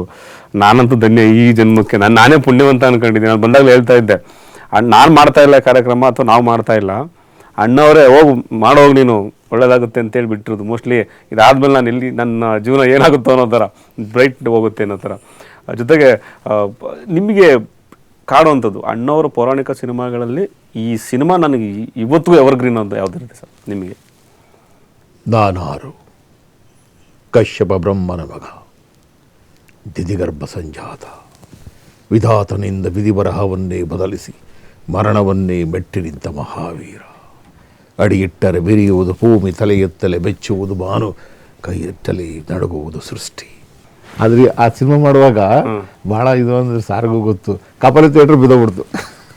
ಏನಂದ್ರೆ ಲಾಸ್ಟ್ ಕ್ಲೈಮ್ಯಾಕ್ಸಿನಲ್ಲಿ ಎಲ್ಲಿರುವನು ನಿಮ್ಮ ಅಂದಾಗ ಹೊಡೆದಾಗ ಕಪಲ ಥಿಯೇಟರ್ ಟಚ್ ಆಗಿ ಬಿದ್ದುಬಿಡ್ತು ಅಂತ ಹಿಂಗೆ ಅನಿಸ್ಬಿಟ್ಟಿದ್ರು. ಕಪಲ ಥಿಯೇಟರ್ ಬಿದ್ದೋಗ್ಬಿಡ್ತಾವ ಟೈಮಲ್ಲಿ. ರಾಜ್ಕುಮಾರ್ ಸಾರ್ದ ಇನ್ನೊಂದು ಅದ್ಭುತವಾದ ಸಿನಿಮಾ ಅಂದ್ರೆ ಮಯೂರ. ಅದು ಚಾರಿತ್ರಿಕ ಸಿನಿಮಾ, ನಾಟ್ ಆದ್ರೂ ಭಕ್ತಿ ಪ್ರಧಾನ ಅಂತ ಅನ್ಬೋದು, ಯಾಕಂದ್ರೆ ಅವ್ರ ಅಭಿಮಾನಿಗಳಿಗೆ ಅದೆಲ್ಲ ಅದು ಬೇಕಾದದ್ದನ್ನ ದೊಡ್ಡ ಚಿತ್ರ ಅದು. ಮಯೂರ ಅದು ಎಲ್ಲೂ ಗೊತ್ತಿಲ್ಲದ ವಿಷಯಗಳು. ದೇವಡು ನರಸಿಂಹಶಾಸ್ತ್ರಿಗಳಲ್ಲ, ಆಮೇಲೆ ದೇವಡು ನರಸಿಂಹಶಾಸ್ತ್ರಿಗಳದ್ದು ತುಂಬ ಒಳ್ಳೊಳ್ಳೆ. ಆಗಿನ ಕಾಲದಲ್ಲಿ ಏನಂತ ಹೇಳಿದ್ರೆ ಈ ಕತೆಗಳನ್ನ ಸೆಲೆಕ್ಟ್ ಮಾಡ್ತಾ ಇದ್ದಿದ್ದು ಯಾರು ಅಂತ ಹೇಳಿದ್ರೆ ಪಾರ್ವತಮ್ಮನವರು. ಈ ಕತೆ ಸೆಲೆಕ್ಟ್ ಮಾಡಿದ್ದು ಮೇಡಮ್ ಪಾರ್ವತಮ್ಮನವರು ಹೆಂಗೆ ಅಂತ ಹೇಳಿದ್ರು, ಅವರು ಅಣ್ಣ ಅವ್ರ ಜೊತೆ ಶೂಟಿಂಗ್ ಬಂದಾಗ ಯಾವ್ಯಾವುದೋ ಪುಸ್ತಕಗಳೆಲ್ಲ ಕೊಂಡ್ಕೊಂಬರೋರು, ಕೊಂಡ್ಕೊಂಬಂದು ಪುಸ್ತಕಗಳೆಲ್ಲ ಓದೋದು. ಚೆನ್ನಾಗಿತ್ತು ಅಂತ ಹೇಳಿದ್ರೆ ಅದನ್ನು ತೆಗೆದು ಅವರ ಮೈದನ ವರದಣ್ಣ ಕೊಡೋರು. ಸೊ ಈ ಥರ ಓದಿ ಅವ್ರು ಕೊಟ್ಟರೆ ಯಾವುದು ಚೆನ್ನಾಗಿರುತ್ತೋ ಅದನ್ನು ವರದಣ್ಣ ಅವ್ರು ನೋಡಿ ಅದನ್ನು ಸೆಲೆಕ್ಟ್ ಮಾಡಿ ಅದು ತಿರುಳನ್ನ ಕಥೆನ ರಾಜ್ಕುಮಾರ್ ಹೇಳೋದು, ಇದು ಈ ಸಿನಿಮಾ ಮಾಡಿದ್ರೆ ಚೆನ್ನಾಗಿರುತ್ತೆ ಅಂತ. ಓಕೆ, ಆ ಥರ ಎಷ್ಟೋ ನಾವಲ್ಗಳನ್ನ ಪಾರ್ವತಮ್ಮ ಸೆಲೆಕ್ಟ್ ಮಾಡಿ ವರದಪ್ಪ ಅವರು ಓಕೆ ಮಾಡಿ ಆಮೇಲೆ ಅದನ್ನು ದೊರೆ ಭಗವಾನ ಕೊಟ್ಟು ಆ ಥರ ಪಿಕ್ಚರ್ಗಳಾಗಿರೋದು ಬೆಕ್ಕಷ್ಟು ಅದ್ರ ಕ್ರೆಡಿಟ್ ಎಲ್ಲನೂ ಕೂಡ ಪಾರ್ವತಮ್ಮ. ಯಾಕೆ ನಮಗೆಲ್ಲ ಚೆನ್ನಾಗಿ ಗೊತ್ತು ಅಕ್ಕ ಅವರು ಪಾರ್ವತಮ್ಮನವರು. ಸೊ ಆ ಥರ ನಾವು ಹೆಚ್ಚು ಕಮ್ಮಿ ಆ ಕುಟುಂಬದೊಳಗನೆ ಬೆಳೆದವನು ನಾನು. ಸರ್, ನಿಮಗೆ ಅಣ್ಣವರು ಮಾಡಿದಂಥ ಪಾತ್ರಗಳಲ್ಲಿ ನೀವು ಸುಮಾರು 7-8 ಸಿನಿಮಾಗಳು ಅಸೋಸಿಯೇಟ್ ಆಗಿ ವರ್ಕ್ ಮಾಡಿದ್ದೀರಾ. 2 ಸಿನಿಮಾ 12 ಸಿನಿಮಾಗಳು ಅಸೋಸಿಯೇಟ್ ಆಗಿ ಕೆಲಸ ಮಾಡಿದ್ದೀನಿ ನಾನು. 2 ಸಿನಿಮಾ ಡೈರೆಕ್ಟ್ ಮಾಡಿದ್ದೀರಾ. 2 ಸಿನಿಮಾ ಸಕ್ಸಸ್ಫುಲ್. ನನಗೆ ಚೆನ್ನಾಗಿ ಜ್ಞಾಪಕ ಇರೋದು, ನಾನು 12 ಸಿನಿಮಾ ಅದು ಮಾಡಿದ್ದೀನಲ್ಲ, ಅದೇ ನನ್ನ ಎನ್ಸೈಕ್ಲೋಪೀಡಿಯಾ. ಓಕೆ, ಅಣ್ಣವ್ರ ಜೊತೆ ಇದ್ದಿದ್ದು ಅವ್ರ ಜೊತೆ ಕಲ್ತ್ಕೊಂಡಿದ್ದು. ಅಣ್ಣ ಅವ್ರ ಜೊತೆ ಕೆಲಸ ಮಾಡ್ತಾ ಇದ್ದರೆ ನಾವುಗಳೆಲ್ಲ ನಾನೇನು ಮಾಡ್ತಿದ್ದೆ ಅಂದರೆ ಅವರು ಡೈಲಾಗ್ ಯಾವ ಥರ ಹೇಳ್ತಾರೆ, ಆಮೇಲೆ ಆ ಸಂಭಾಷಣೆ ಯಾವ ರೀತಿ, ಆಮೇಲೆ ಏನು ಭಾವನೆ ಇರುತ್ತೆ, ಮುಖಭಾವನೆ ಏನು, ಆಮೇಲೆ ಎಲ್ಲಿ ಏರಿಡ್ತಾ ಇದೆ, ವಾಯ್ಸ್ ಎಲ್ಲಿ ಮೇರೆ ಎತ್ತಾರೆ, ಎಲ್ಲಿ ಇಳಿಸ್ತಾರೆ, ಇವುಗಳೆಲ್ಲ ನೋಡಿ ನಾನು ಕಲ್ತ್ಕೊಂಡು. ನೀವು 12 ಸಿನಿಮಾಗಳು ಅಸೋಸಿಯೇಟ್ ಮಾಡಿದ್ರಲ್ಲ ಸರ್, ಅದರಲ್ಲಿ ಯಾವ್ದೊಂದು ಪೌರಾಣಿಕ ಸಿನಿಮಾಗಳಿದ್ವಾ? ಬಬ್ರುವಾಹನ, ಭಕ್ತ ಕುಂಬಾರ, ಆಮೇಲೆ ಚಾರಿತ್ರಿಕ ಚಿತ್ರ ಒಂದು ಮಾಡಿದ್ದೆ. ಆಮೇಲೆ ನಾನು ಮಾಡಿದ್ದು ಐ ಥಿಂಕ್ ಕನ್ನಿಕಾ ಪರಮೇಶ್ವರಿ ಮಾಡಿದ್ದು ಒಂದು, ಆಮೇಲೆ ಜಗಮೆಚ್ಚಿದ ಮಗ ಅಂತ ಅದು ಜಾನಪದ ಚಿತ್ರ. ಸರ್, ನನಗೆ ಇನ್ನೊಂದಿದೆ, ಇದು ಹುಲಿಯ ಹಾಲಿನ ಮೇವು ಕೂಡ ಪೌರಾಣಿಕ. ಭಾರತೀ ಸುತ ಅವ್ರ ಕಾದಂಬರಿ. ಅದೊಂಥರ ಚಾರಿತ್ರಿಕೆ, ಅದು ಅರಮನೆ ಕತೆ. ಎಂ.ಪಿ. ಶಂಕರ್ ತುಂಬಾ ಚೆನ್ನಾಗಿ ಪಾಠ ಮಾಡಿದ್ದಾರೆ. ಅದರಲ್ಲೂ ಕೂಡ ಅಷ್ಟೇನೆ ಒಂದು ಜೈ ಚಿತ್ರ, ಆಮೇಲೆ ಜಯಪ್ರದ ಸ್ಟಾರ್ ಕ್ಯಾಸ್ಟ್ ನೋಡಿ, ರಾಜ್ಕುಮಾರ್ ಸರ್, ಜಯಚಿತ್ರ, ಜಯಪ್ರದ ಅವರಿಬ್ಬರೂ ಕೂಡ ಜೋಡಿ, ಬಲೆ ಜೋಡಿ. ಹಾಡುಗಳು ಕೂಡ ಅಷ್ಟೇ. ಅವ್ರಿಗೆ ಜಯಚಿತ್ರ ಅಂಡ್ ಜಯಪ್ರದಂಗೆ ಒಂದು ಹಾಡಿದೆ, ಬಹಳ ಮಜವಾಗಿರೋ ಆಸೆ ಆಸೆ ಅಂತ, ಅದು ತುಂಬ ಚೆನ್ನಾಗಿದೆ. ಸೊ ಈ ಥರ ಆ ಚಿತ್ರನೂ ಇತ್ತು. ಬಟ್ ತುಂಬ ಅದ್ಧೂರಿಯಾಗಿ ಹೋಗಬೇಕಾಗಿತ್ತು ಚಿತ್ರ. ಬಟ್ ಓಕೆ, ಅಷ್ಟೇ. ಅದು ಆ ಚಿತ್ರ ಹುಲಿ ಹಾಲಿನ ಮೇವು ಒಂದು ಚಾರಿತ್ರಿಕ ಚಿತ್ರ ಅಂತ ಹೇಳ್ಬೋದು ಅದು. ಬಟ್ ಚರಿತ್ರೆ ಯಾರಿಗೂ ಗೊತ್ತಿರಲಿಲ್ಲ, ಅದಕ್ಕೋಸ್ಕರ. ನನಗೆ ಇನ್ನೊಂದಿದೆ ಸರ್, ಈ ಇಮ್ಮಡಿ ಪುಲಿಕೇಶಿ ಸಿನಿಮಾ ನಾನು ಸುಮಾರು ಸಲ ನೋಡ್ಬಿಟ್ಟಿದ್ದೀನಿ ಕೂತ್ಕೊಂಡು. ಆ ಇಮ್ಮಡಿ ಪುಲಿಕೇಶಿ ಸಿನಿಮಾದಲ್ಲಿ ಒಂದು ಪಿಲ್ಲರ್ ಬೀಳೋದು ಅಥವಾ ಜೋರ ಗಾಳಿ ಎಲ್ಲ ಬರೋದು, ಅದೆಲ್ಲ ನಮ್ಗೆ ಇತ್ತೀಚೆಗೆ ಗೊತ್ತಾಗಿರೋದು ನನಗದು. ಇವಾಗೆಲ್ಲ ಗ್ರಾಫಿಕ್ಸ್ ಎಲ್ಲ ಮಾಡ್ಕೊಂಡಿದ್ದಾರೆ. ಅವಾಗೆಲ್ಲ ಚಿಕ್ಕದಾಗ ರೆಡಿ ಮಾಡಿ ಮನೆಗಳ ಥರ ಕಟ್ಟಿ ಅದು ಮ್ಯಾನ್ಯಲ್ ವರ್ಕ್ ಹೆಚ್ಚು ಇತ್ತು. ಅದು ನೀವು ಹೇಳಿದಾಗೆ ನಮಗೆ ನೆನಪಿರುವಂಥದ್ದು ಕಲರ್ಫುಲ್ ಆಗಿ ಅಣ್ಣವ್ರು ನಾವು ನಿಜವಾಗ್ಲೂ ಹಂಗೆ ಅನ್ಸಕ್ಕೆ ಫೀಲ್ ಆಗಿದ್ದು ಇದು ಹೇಳಿದ ಒಂದಷ್ಟು ಸಿನಿಮಾಗಳು. ಅದರಲ್ಲಿ ಸ್ಪೆಷಲ್ ಆಗಿ ಕವಿರತ್ನ ಕಾಳಿದಾಸ ಸಿನಿಮಾ ನಾನು ಬೇಕಾದ್ರೆ ಕೂತ್ಕೊಂಡು ಸ್ಟೋರಿ ಹೇಳ್ಬೋದು, ಅಷ್ಟಲ್ಲಿ ನಾನು ನೋಡಿರ್ತೀನಿ. ಆಮೇಲೆ ಅವು ನಮಗೆ ಮ್ಯಾಚ್ ಆದಂಥ ನಮ್ಮ ಜನ್ರೇಷನ್ಗೆ ಸಿಕ್ಕಿದಂಥ ಸಿನಿಮಾಗಳು. ಕವಿರತ್ನ ಕಾಳಿದಾಸ ಸಿನಿಮಾ ಬಗ್ಗೆ ಎಕ್ಸ್ಕ್ಲೂಸಿವ್ ಆಗಿ ಏನಾದರೂ ಓದಿದ್ರೆ ಭಾರ್ಗವ್ ಸರ್ ನಿಮ್ಮ? ಕವಿರತ್ನ ಕಾಳಿದಾಸದಲ್ಲಿ ಮೊದಲೆಲ್ಲ ಏನಾಗುತ್ತೆ ಅಂದರೆ, ಈ ಕಾಳಿದಾಸ ಆಯಕ್ಕಿಂತ ಮುಂಚೆ ಅವನೊಬ್ಬ ಕುರುಬ. ಅವನು ಆ ಕುರುಬದಲ್ಲೇ ಭಾಳ ಚೆನ್ನಾಗಿ ಆ ಕ್ಯಾರೆಕ್ಟರ್ನ ತಂದಿದ್ದಾರೆ. ಒಂದು ಬಾಲಕೃಷ್ಣ, ಆಮೇಲೆ ಅವ್ರ ಜೊತೆಗೆ ಜೋಡಿ ಅಣ್ಣವರು. ಎಷ್ಟು ಮಜವಾಗಿದೆ ಅಂತ ಹೇಳಿದ್ರೆ ಭಾಳ ಚೆನ್ನಾಗಿದೆ. ಅಲ್ಲಿ ತುಂಬ ಮಜವಾಗಿದೆ, ಹಾಸ್ಯಾಸ್ಪದವಾಗಿದೆ. ಆಮೇಲೆ ಅಣ್ಣವ್ರು ಅನ್ಕೊಂಡು ಅದರಲ್ಲಿ ಏನು ದೊಡ್ಡ ಕಾಮಿಡಿ ಆರ್ಟಿಸ್ಟ್ ಏನೇ ಅವರು. ಹೌದು, ಅವ್ರು ಹಾಗೆ ಇದೆ. ಅದು ಅವರಿಬ್ಬರು ಜೋಡಿನೂ ಭಾಳ ಚೆನ್ನಾಗಿದೆ. ಹೆಂಗಾರು ಮಾಡಿದ್ದೇನೆ ಮಹಾರಾಣಿಗೆ ಇವನ್ ಕೊಟ್ಟು ಮದುವೆ ಮಾಡಿಬಿಡ್ಬೇಕು ಅನ್ನೋದು ಇದಾಗೋಗ್ಬಿಡುತ್ತೆ. ಅದರಲ್ಲಿ ಇವನ್ನ ತೆಗೆದು ಇದು ಮಾಡಿಬಿಡ್ತಾರೆ. ಇವನು ಎಷ್ಟು ಬುದ್ಧಿವಂತ, ಎಷ್ಟು ಪೆದ್ದ ಅನ್ನೋದಕ್ಕೆ ಭಾಳ ಚೆನ್ನಾಗಿದೆ. ಅದು ಎಲ್ಲ ಏನೋ ಕಾಳಿದಾಸ ಇವನು ಮರದ ಮೇಲೆ ಕೂತ್ಕೊಂಡು ಯಾರು ಇದು ಮಾಡಿ ಏನಾರು ಕಡಿತಿದ್ರೆ ಕಾಳಿದಾಸ ಅಂತ ಅಂತಾರೆ. ಏನನ್ನು ಮರದ ಮೇಲೆ ಕೂತ್ಕೊಂಡು ಅವನು ಮರ ಕತ್ತರಿಸ್ತಾ ಇರ್ತಾನೆ, ಮೇಲೆ ಕೂತ್ಕೊಂಡಿದ್ದಾನೆ. ಅದು ಆ ಥರದ್ದು ಕ್ಯಾರೆಕ್ಟರ್ದು, ಅದನ್ನು ಭಾಳ ಚೆನ್ನಾಗಿ ಮಾಡಿದ್ದಾರೆ. ಸೊ ಆ ಥರದಲ್ಲಿ ಇವನ್ನ ಸೆಲೆಕ್ಟ್ ಮಾಡ್ಕೊಂಬಂದು ಮದುವೆ ಮಾಡಿಬಿಡ್ತಾರೆ. ಮದುವೆ ಮಾಡಿದಾಗ ಆ ರಾಣಿ ಜೊತೆ ಇವನು ಪಡೋ ಇದೆಯಲ್ಲ, ಅದು ಭಾಳ ಮಜಾ ಇದೆ, ಕಾಮಿಡಿ ಆಗಿದೆ. ಮೋಸ್ಟ್ಲಿ ಅಂತ ನಾನು ಅವಾಗಲೇ ಹೇಳಿದೆ ಸರ್, ಈಗ ಕನ್ನಡಿ ಮುಂದೆ ನಿಂತ್ಕೊಂಡು ಅಣ್ಣವ್ರು ಈ ಪೌರಾಣಿಕ ಪಾತ್ರಗಳನ್ನ ಪ್ರಾಕ್ಟೀಸ್ ಮಾಡ್ತಿದ್ರು ಅಂತ ಆಗಲೇ ಹೇಳಿದೆ. ಆ ಸೀನ್ ನಮಗೆ ಕವಿರತ್ನ ಕಾಳಿದಾಸಲ್ಲಿ ಒಂದು ಬರುತ್ತೆ. ಕರೆಕ್ಟ್ ಎಕ್ಸಾಕ್ಟ್ ಅಲ್ಲ ಸರ್? ಹೌದು ಅದು ಆ ಥರನೇ ಭಾಳ ಮಜಾ ಇದೆ ಆ ಪಿಕ್ಚರಲ್ಲಿ ಎಲ್ಲನೂ. ಇನ್ನೊಂದೇನು ಅಂತ ಹೇಳಿದ್ರೆ ಕಾಳಿದಾಸನಿಗೆ ಜ್ಞಾನೋದಯ ಆಗುತ್ತೆ, ಆಮೇಲೆ ದೈವಿ ಅನುಗ್ರಹ ಆಗುತ್ತೆ. ಅದ್ರಲ್ಲಿ ಭಾಳ ಚೆನ್ನಾಗಿದೆ. ಆ ದೈವಿ ಪಾರ್ಟ್ ಮಾಡಿದ್ದಾರೆ ಯಾರು ಅಂದರೆ ಆಗಿನ ಕಾಲದಲ್ಲಿ ತಮಿಳಲ್ಲಿ ಇದ್ದಂಥ ನಳಿನಿ ಬಂದು ಹಿಂಗೆ ಬರೀತಾರಲ್ಲ, ದೇವತೆಯಾಗಿ ಇರ್ತಾರೆ, ಪ್ರತ್ಯಕ್ಷ ಆಗ್ತಾರೆ. ಆ ದೇವಿ ಪ್ರತ್ಯಕ್ಷ ಆದ ತಕ್ಷಣ ಇವ್ರಿಗೆ ಮೈಯೆಲ್ಲ ಪುಳುಕಿತರ ಆಗ್ಬಿಟ್ಟು ಇವ್ರೇನು ಮಾಡ್ತಾರೆ, ಆ ದೇವಿಗೆ ಕಾಲ್ ಮೇಲ್ಗಡೆ ಮಲಗಿ ಕಣ್ಣು ಒತ್ಕೋತಾರೆ, ಅದನ್ನು ಮುತ್ಕೊಡ್ತಾರೆ ಪಾದಕ್ಕೆ. ಅವಳು ಬೇಡ ಅಂತ, ಸರ್ ನೀವು ತುಂಬ ದೊಡ್ಡ ಕಲಾವಿದರು, ಮಾಡಬೇಡಿ ಸರ್, ನನ್ನ ಕಾಲಿಗೆ ನಮಸ್ಕಾರ ಬೇಡ ಅಂತ ಅಂದ್ಬಿಟ್ರು, ಬೇಡ ಅಂತ. 3 ದಿನ ಜ್ವರ ಬಂದಿತ್ತು ಇವ್ರು ಹೇಳಿದ್ರು, ಇಲ್ಲ ಇದು ಪಾತ್ರ, ಇದು ನಾನು ಮಾಡ್ತಾ ಇರೋದು ನಳಿನಿಗಲ್ಲ, ನಳಿನಿ ಮಾಡ್ತಿರೋ ದೇವಿ ಪಾತ್ರಕ್ಕೋಸ್ಕರ ನಾನು ನಮಸ್ಕಾರ ಮಾಡ್ತಾ ಇರೋದು, ಆದ್ದರಿಂದ ಸುಮ್ಮನೆ ನೀವು ಏನೂ ಮಾಡಬೇಡಿ ಅಂತ ಹೇಳಿ ಖಾಲಿ ಗೊತ್ತಿಟ್ಟಿದ್ರು ಅಣ್ಣವರು. ಇದು ನೋಡಿ ಬೇಕಾದ್ರೆ ಅದನ್ನು ಜುಮ್ ಅನ್ಸ್ಬಿಡುತ್ತೆ ಅದು. ಸೊ ಅದು ಆ ಪಾತ್ರ ಭಾಳ ಚೆನ್ನಾಗಿದೆ. ಆಮೇಲೆ ಅವನು ದೊಡ್ಡ ಕವಿ ಆಗ್ಬಿಡ್ತಾನೆ, ಅದು ಆಮೇಲೆ ಬೇರೆ ಅದು ಸಿನಿಮಾ ಟೇಕ್ ಆಫೇ ಬೇರೆ ಆಗ್ಬಿಡುತ್ತೆ, ಸಂಸ್ಕೃತ ಶ್ಲೋಕ. ಆಮೇಲೆ ಇವನು ಭೋಜರಾಜನ್ಗೆ ಇವನು ಭಾಳ ಬೇಕಾದವನಾಗ್ಬಿಡ್ತಾನೆ. ಅವನಿಗೆ ಎಷ್ಟು ಇದಾಗತ್ತೆ ಅಂತ ಹೇಳಿದ್ರೆ, ಒಂದು ಚರಮಗೀತೆ ಅಂತ, ಆ ಚರಮಗೀತೆ ಅದು ಸಂಸ್ಕೃತದಲ್ಲಿದೆ ಅಲ್ಲ, ಅದು ಸಂಸ್ಕೃತ ಸರ್. ಅದನ್ನು ರಾಜ್ಕುಮಾರ್ ಅವರು ನಾನು ಹೇಳಿದೆ ಏನು ಬೇಕಾದರೂ ಕಲ್ತ್ಕೋತಾರೆ ಅಂತ. ಇದರಲ್ಲಿ ಸಂಸ್ಕೃತದ ಒಂದು ಶ್ಲೋಕ ಹೇಳ್ತಾರೆ, ಅದು ಯಾರು ಕೇಳ್ತಾರೋ ಅವ್ರು ಸತ್ತೋಗ್ತಾರೆ. ಭೋಜರಾಜ ಭುವಂಗತೆ ಆ ಥರ ಬಂತು ಅಂತ ಹೇಳಿದ್ರೆ ಅವನು ಸತ್ತೋಗ್ತಾನೆ. ಯಾರು ಭೋಜರಾಜ ಕೇಳ್ತಾನೆ, ಹೇಳು ಚರಮಗೀತೆ ಹೇಳು ಅಂತ. ಬೇಡ ಅಂತ ಹೇಳ್ತಾರೆ. ಅವನು ಬಲವಂತ ಮಾಡಿದ್ದಕ್ಕೆ ಚರಮಗೀತೆ ಹೇಳ್ತಾರೆ. ಅದರಲ್ಲಿ ಸಂಸ್ಕೃತದಲ್ಲಿ ಹೇಳಿದ್ದಾರೆ. ಭೋಜರಾಜನ ಮುನ್ಗಡೆ ಅಲ್ಲಿ ಆ ಚಿತ್ರದಲ್ಲಿ ಬಹಳ ಅಚ್ಚುಕಟ್ಟಾಗಿ ಪಾತ್ರ ಮಾಡಿದವರು ಇನ್ನೊಬ್ಬರು ಯಾರು ಅಂತ ಹೇಳಿದ್ರೆ ಆ ಹೆಸರು ಹೇಳಬೇಕು, ಶ್ರೀನಿವಾಸ ಮೂರ್ತಿ. ಏನು ಅದ್ಧೂರಿಯಾಗಿ ಅಭಿನಯಿಸಿದ್ದಾರೆ ಅಂದರೆ ಚಕ್ರವರ್ತಿ ಇದ್ದಂಗೆ ಇದ್ದಾರೆ ಅವರು, ಅಷ್ಟು ಚೆನ್ನಾಗಿದ್ದಾರೆ. ಅದು ಇವರಿಬ್ಬರು ಕಾಂಬಿನೇಷನ್. ಯಾಕೆಂದರೆ ಇವರು ದೊಡ್ಡ ನಟರು, ಅವರು ದೊಡ್ಡ ನಟರು, ಆ ಇಬ್ಬರು ಅಷ್ಟೇ. ಆ ಇಬ್ಬರು ಕೆಮಿಸ್ಟ್ರಿ ಅದು ತುಂಬ ಚೆನ್ನಾಗಿ ವರ್ಕೌಟ್ ಆಯಿತು, ಭಾಳ ಮಜಾ ಆಯ್ತು ಅದು. ಆ ಥರ ಆ ಚಿತ್ರನೇ ಅದ್ಧೂರಿಯಾದ ಚಿತ್ರ, ಸಂಗೀತಮಯವಾದ ಚಿತ್ರ. ಒಂದು ಇದು ಕುರಿ ಹಾಡು ಬೇರೆ ಇದೆ, ಅಲ್ಬ್ಯಾಡ್ ಕಣೆ ಸುಂಕೆರೆ ಒಳಗಡೆ ಆಡೋದು, ಬೀರಪ್ಪನು ಕುಂತಾನು ಗುಡಿಯ ಒಳಗೆ ಬೇಡಿದ್ದ ಆ ಥರದ್ದೆಲ್ಲ. ಅಲ್ಲಿ ಇಂಟ್ರಡಕ್ಷನ್ ಸಾಂಗ್ ರಾಜ್ಕುಮಾರ್, ಅದು ಇಂಟ್ರಡಕ್ಷನ್ ಸಾಂಗ್. ಇಲ್ಲಿ ಒಳಗಡೆ ಬಂದ ತಕ್ಷಣ ರಾಣಿ ಹತ್ರ ಆಡೋದು, ಅದಾದ್ಮೇಲೆ ದೇವಿ ಹತ್ರ ಆಡೋದು, ಮಾಣಿಕ್ಯ ವೀಣಾ, ಸೂಪರ್. ಅದು ಈ ಹಿಂದೆ ಬ್ಲಾಕ್ ಅಂಡ್ ವೈಟ್ ಕಾಲದಲ್ಲಿ ಬಂದಿದೆ ಆ ಸಾಂಗ್. ಬಟ್ ರಾಜ್ಕುಮಾರ್ ಹಾಡಿದ ಮೇಲೆ ಅದನ್ನ ಜ್ಞಾಪಿಸ್ಕೊಂಡೇನೆ ಇವ್ರು ಬೇಕು ಅಂತ ಕೇಳಿದಣ್ಣ. ಈಗ ಜಗತ್ತಿನ ಸರ್ವಶ್ರೇಷ್ಠ ನಟಗಳನ್ನೆಲ್ಲ ಹೋಲಿಕೆ ಮಾಡ್ಕೊಂಡು ಬನ್ನಿ ನೀವು. ಚಾರ್ಲಿ ಚಾಪ್ಲಿನ್ ಒಂದು ಮಾಡಬಹುದು, ಹಿರಣ್ಯಕಶಿಪು ಕೊಟ್ಟು ನೋಡ್ರಿ, ಕೃಷ್ಣನ್ ಕೊಟ್ಟು ನೋಡ್ರಿ, ರಾಮನ್ ಪಾತ್ರ ಕೊಟ್ಟು ನೋಡಿ, ಬಂಗಾರದ ಮನುಷ್ಯದ ರೈತನ ಪಾತ್ರ ಕೊಟ್ಟು ನೋಡಿ. ಹಂಗೆ ಮಾಡಿ ನೀವು ಅಲ್ಲಿಂದ ನೀವು ಭಾರತಕ್ಕೆ ಬನ್ನಿ, ಹಿಂದಿಯ ಎಲ್ಲ ನಟರುಗಳನ್ನೆಲ್ಲ ತಗೊಂಬನ್ನಿ, ಎಲ್ಲ ನೀವು ಹಂಗೆ ನೀವು ಕೆಳಗಡೆ ಬರ್ತಾ ನೀವು ದಕ್ಷಿಣ ಭಾರತಕ್ಕೆ ಬಂದಾಗಲೇ ಇವು ಫ್ಲೇವರ್ಗಳು ಬರೋದು. NT ರಾಮರಾವ್ ಅವರು ಅಷ್ಟೇ ಮಾತಾಡೋಗಿಲ್ಲ, ಶಿವಾಜಿ ಗಣೇಶ್ ಅವರು ಕಾಮಿಡಿ ಅಷ್ಟೇ, NT ರಾಮರಾವ್ ಅಷ್ಟೇ ಏನು ಕಾಮಿಡಿ, ನಾಗೇಶ್ವರರಾವ್ ಅವರೇನು ಕಾಮಿಡಿ, ಇವರೆಲ್ಲ ಸಮಕಾಲೀನರು. ರಾಜ್ಕುಮಾರ್ ಮಾಡಿದ ಪಾರ್ಟ್ನ ನಾಗೇಶ್ವರ ಕೈಲಿ ಮಾಡೋಕ್ಕಾಗಲಿಲ್ಲ.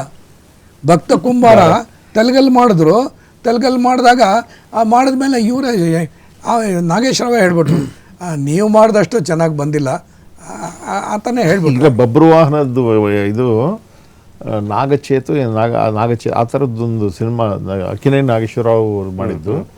ಅದು ಆ ಕಥೆಯಲ್ಲಿ ಆ್ಯಕ್ಚುಲಿ ಅಲ್ಲಿ ಸಕ್ಸಸ್ ಆಗಿಲ್ಲ ಸಿನಿಮಾ, ಇದು ಏನೋ ಹೇಗೋ ಅಂತ ಅಂದ್ಬಿಟ್ಟು ಬೊಬ್ರಾನ ಮಾಡಿ, ಅದಾದ್ಮೇಲೆ ಸಾಯಿ ಕುಮಾರ್ ತಂದೆಯವರು ನನಗೆ ಹೇಳಿದ್ದು, ಇದನ್ನೇನು ಕನ್ನಡ ಬೊಬ್ರವಾನ್ ಇದೆ, ಅಪ್ಪ ಮಗಂದು ಅವರಿಬ್ಬರು ಮಾತಾಡ್ತಾರೆ.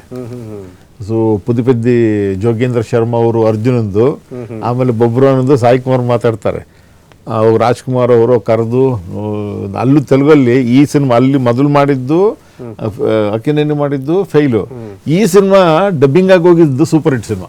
ಅದೇ ಥರ ಇನ್ನೊಂದು ಈ ರಾಜ್ಕುಮಾರ್ದೇ ಅಂತ ಹೇಳಿದಾಗ ಹುಣಸೂರು ಅವರು ಡೈರೆಕ್ಷನ್ ಮಾಡಿದ್ದು ಇನ್ನೊಂದು ಅದ್ಭುತವಾದ ಸಿನಿಮಾ ಸತ್ಯ ಹರಿಶ್ಚಂದ್ರ. ಸತ್ಯ ಇದ್ರ ಬಗ್ಗೆ ಮಾತಾಡಲೇಬೇಕಿತ್ತು ನಾವು. ಆಲ್ ಟೈಮ್ ರೆಕಾರ್ಡ್ ಅದು ಸತ್ಯ ಹರಿಶ್ಚಂದ್ರ. ಕನ್ನಡದಲ್ಲಿ ಮಾಡಿದ್ದು ಹುಣಸೂರು ಕೃಷ್ಣಮೂರ್ತಿಗಳ ನಿರ್ದೇಶನ. ಹ್ಮ್. ಅದು ಪ್ಯಾರಲಲ್ ಆಗಿ ತೆಲುಗಲ್ಲೂ ಕೂಡ ಬಂತು. ತೆಲುಗಲ್ಲಿ ಪ್ರೊಡ್ಯೂಸ್ ಮಾಡಿದ್ದು ಕೆ ವಿ ರೆಡ್ಡಿಗಳು. ಕೆ ವಿ ರೆಡ್ಡಿ ಅಂತ ಆಗಿನ ಕಾಲದಲ್ಲಿ ದೊಡ್ಡ ನಿರ್ದೇಶಕರು. ಅಲ್ಲಿ ಕೆ ವಿ ರೆಡ್ಡಿ, ಇಲ್ಲಿ ಹುಣಸೂರು ಕೃಷ್ಣಮೂರ್ತಿಗಳು. ಕೆ ವಿ ರೆಡ್ಡಿ ಸ್ಕ್ರಿಪ್ಟ್ ಬರೀತಿರ್ಲಿಲ್ಲ, ಬೇರೆಯವರು ಬರೀತಾ ಇದ್ರು. ಇಲ್ಲಿ ಹುಣಸೂರು ಕೃಷ್ಣಮೂರ್ತಿಗಳೇ ಸ್ಕ್ರಿಪ್ಟ್ ಬರೆದಿದ್ದು, ಸಾಂಗ್ಸು ಎಲ್ಲನೂ ಎರಡನ್ನೂ ಪ್ಯಾರಲಲ್. ತೆಲುಗದ್ದು ಶೂಟಿಂಗ್ ಆದರೆ ನೆಕ್ಸ್ಟ್ ನಂತರ ಕನ್ನಡದ್ದು, ಅಕಸ್ಮಾತ್ ಕನ್ನಡದ ಏನಾದ್ರು ಶೂಟಿಂಗ್ ಆಯಿತು ತೆಲುಗು, ಈ ಥರ ಪ್ಯಾರಲಲ್ ಆಗಿ ಮಾಡಿದ್ದ ಸಿನಿಮಾ ಇದು ಸತ್ಯ ಹರಿಶ್ಚಂದ್ರ. ಎಕ್ಸ್ಟ್ರಾರ್ನರಿಯಾಗಿ ಹೋಗಿದ್ದು ಕನ್ನಡದ್ದು, ಅದು ಸುಮಾರದು. ಹೌದೌದು, ಸುಮಾರದು. ಅದೇ ಥರ ಈ ನಾಗೇಶ್ವರರಾವ್ ಮಾಡಿದ್ದು ಭಕ್ತ ಕುಂಬಾರ ಸುಮಾರು, ಕನ್ನಡದಲ್ಲೇ 100 ಡೇಸ್, ಅದು ಸುಮಾರು. ಸೊ ಈ ಥರ ಒಂದು first impression is the best impression. ಅದನ್ನು ಯಾರೂ ಮೀರ್ಸೋಕ್ಕಾಗಲ್ಲ. ವೀಕ್ಷಕರೇ, ಕಾರ್ಯಕ್ರಮದ ಕೊನೆಯ ಭಾಗದಲ್ಲಿದ್ದೇವೆ. ಇವತ್ತಿನ ನಟ ಸಾರ್ವಭೌಮ ಪೌರಾಣಿಕ ಪುರುಷ ವಿಶೇಷ ಕಾರ್ಯಕ್ರಮದಲ್ಲಿ ಕನ್ನಡ ಚಿತ್ರರಂಗಕ್ಕೆ 50 ಸಿನಿಮಾಗಳನ್ನು ಕೊಟ್ಟಂತಹ ಶ್ರೇಷ್ಠ ನಿರ್ದೇಶಕರು, ಬರಹಗಾರರು, ನಿರ್ಮಾಪಕರು ಆದಂಥ ಭಾರ್ಗವ ಸರ್ ಜೊತೆ ಇದ್ದರು. ಎಷ್ಟು ವಿಷಯಗಳು ಮಾತಾಡಿದ್ದೀವಿ, ತುಂಬ ಕಡಿಮೆ ಸಮಯದಲ್ಲಿ ಒಂದಷ್ಟು ವಿಚಾರಗಳನ್ನ ಹೇಳಿದ್ರು. ನಿಜಕ್ಕೂ ಭಾಳ ಖುಷಿ ಆಯಿತು. ಅವ್ರನ್ನ ಈ ಮೂಲಕ ಭೇಟಿಯಾಗಿದ್ದು ನಿಜಕ್ಕೂ ಖುಷಿ. TV5 ನಲ್ಲಿ ನಮ್ಮ ಜೊತೆ ಕೂತು ಇಷ್ಟೊತ್ತು ಅವ್ರು ಮಾತಾಡಿದ್ರು. ಇವತ್ತಿನ ಈ ಕಾರ್ಯಕ್ರಮಕ್ಕೆ ಆಗಮಿಸಿ ಅಣ್ಣವರ ಬಗ್ಗೆ, ಪೌರಾಣಿಕ ಸಿನಿಮಾಗಳ ಬಗ್ಗೆ ನಮಗೊಂದಷ್ಟು ವಿಷಯಗಳನ್ನ ಹೇಳಿದ್ರಿ. ತುಂಬ ಧನ್ಯವಾದಗಳು ಸರ್. ಈ ಕಾರ್ಯಕ್ರಮ ಆಗಮಿಸಿದ್ದಕ್ಕೆ TV5 ಮೂಲಕ ತಮಗೆ ಧನ್ಯವಾದ ತಿಳಿಸ್ತೀನಿ sir. Thank you sir, thank you very much. ಮತ್ತೊಬ್ಬರು ಅತಿಥಿಗಳು ರಾಧಾಕೃಷ್ಣ ಪಲ್ಲಕ್ಕಿ ಸರ್. ಅಂದರೆ ಅವ್ರಿಗೆಲ್ಲ ವಿಷಯಗಳು ತಿಳ್ಕೊಂಡಿದ್ದಾರೆ. ಅಣ್ಣವ್ರ ಜೊತೆ ಕಡಿಮೆ ಬಳಸಿದ್ರು ಕೂಡ ಅಣ್ಣವ್ರು ಮಾಡಿದಂಥ ಎಲ್ಲ ಸಿನಿಮಾಗಳು ಗೊತ್ತು. ಅವ್ರು ಬರೆದಿರೋ ಅವ್ರ ಸಿನಿಮಾಗಳ ಹಾಡುಗಳನ್ನ ಅವರು ಹೇಳ್ತಾರೆ, ಡೈಲಾಗ್ಗಳನ್ನ ಹೇಳ್ತಾರೆ, ವಿಷಯ ತಿಳ್ಕೊಂಡಿದ್ದಾರೆ. ಅವ್ರ ಜೊತೆ ಒಂದಷ್ಟು ಓಡಾಡಿದಿರೋ ಅನುಭವ ಕೂಡ ಅವ್ರಿಗಿದೆ. ಸರ್, ಇವತ್ತಿನ ಕಾರ್ಯಕ್ರಮದಲ್ಲಿ ಭಾಗವಹಿಸಿ ಸರ್ಗೆ ಸಾಥ್ ಕೊಟ್ಟಿದ್ದಕ್ಕೆ, ನಮ್ಮ ಜೊತೆಗೆ ಭಾಗವಹಿಸಿದ್ದಕ್ಕೆ ತುಂಬ ಧನ್ಯವಾದಗಳು ಸರ್. ಇಲ್ಲ ಅವ್ರು ನೋಡಿ ಬೆಳೆದವ್ರು ನಾವು. ಖಂಡಿತ ಖಂಡಿತ. ಅವರ ಸಿನಿಮಾಗಳ ಮೇಲೆಲ್ಲ ಮಾರ್ಗದರ್ಶನ ಸುಮ್ಮನೆ ಹೇಳ್ಬಾರ್ದು. ಇಬ್ಬರಿಗೂ ಕೂಡ ಇವತ್ತಿನ ಈ TV5 ವಿಶೇಷ ಕಾರ್ಯಕ್ರಮಕ್ಕೆ ಸರ್, ನಮ್ಮದು ಕೇವಲ ಒಂದು ವಾರದ್ದು ಅಥವಾ ಒಂದಿನದ ಕಾರ್ಯಕ್ರಮ ಅಲ್ಲ, ಸುಮಾರು ಎಪಿಸೋಡ್ಗಳನ್ನ ತಗೊಂಡೋಗ್ಬೇಕು ಅಂತೇಳಿ ಮಾಡ್ತಾ ಇರೋದು. ಈ ಥರ ಕಾರ್ಯಕ್ರಮಗಳಲ್ಲಿ ಈ ಥರ ಹಿರಿಯ ನಿರ್ದೇಶಕರು, ನಿಮ್ಮಂಥ ನಿರ್ದೇಶಕರು ಬಂದರೆ ನಮಗೊಂದಷ್ಟು ಉತ್ತೇಜನ ಸಿಗುತ್ತೆ. ಇವತ್ತಿನ ಕಾರ್ಯಕ್ರಮಕ್ಕೆ ಇಬ್ಬರು ಬಿಡುವು ಮಾಡಿಕೊಂಡು ಸುಮಾರು 10 ಗಂಟೆಗಳ ಕಾಲ ಸಮಯ ಕಳೆದಿದ್ದಕ್ಕೆ ಇಬ್ಬರು ಕೂಡ ಧನ್ಯವಾದ ತಿಳಿಸ್ತಾ ಇವತ್ತಿನ ಕಾರ್ಯಕ್ರಮ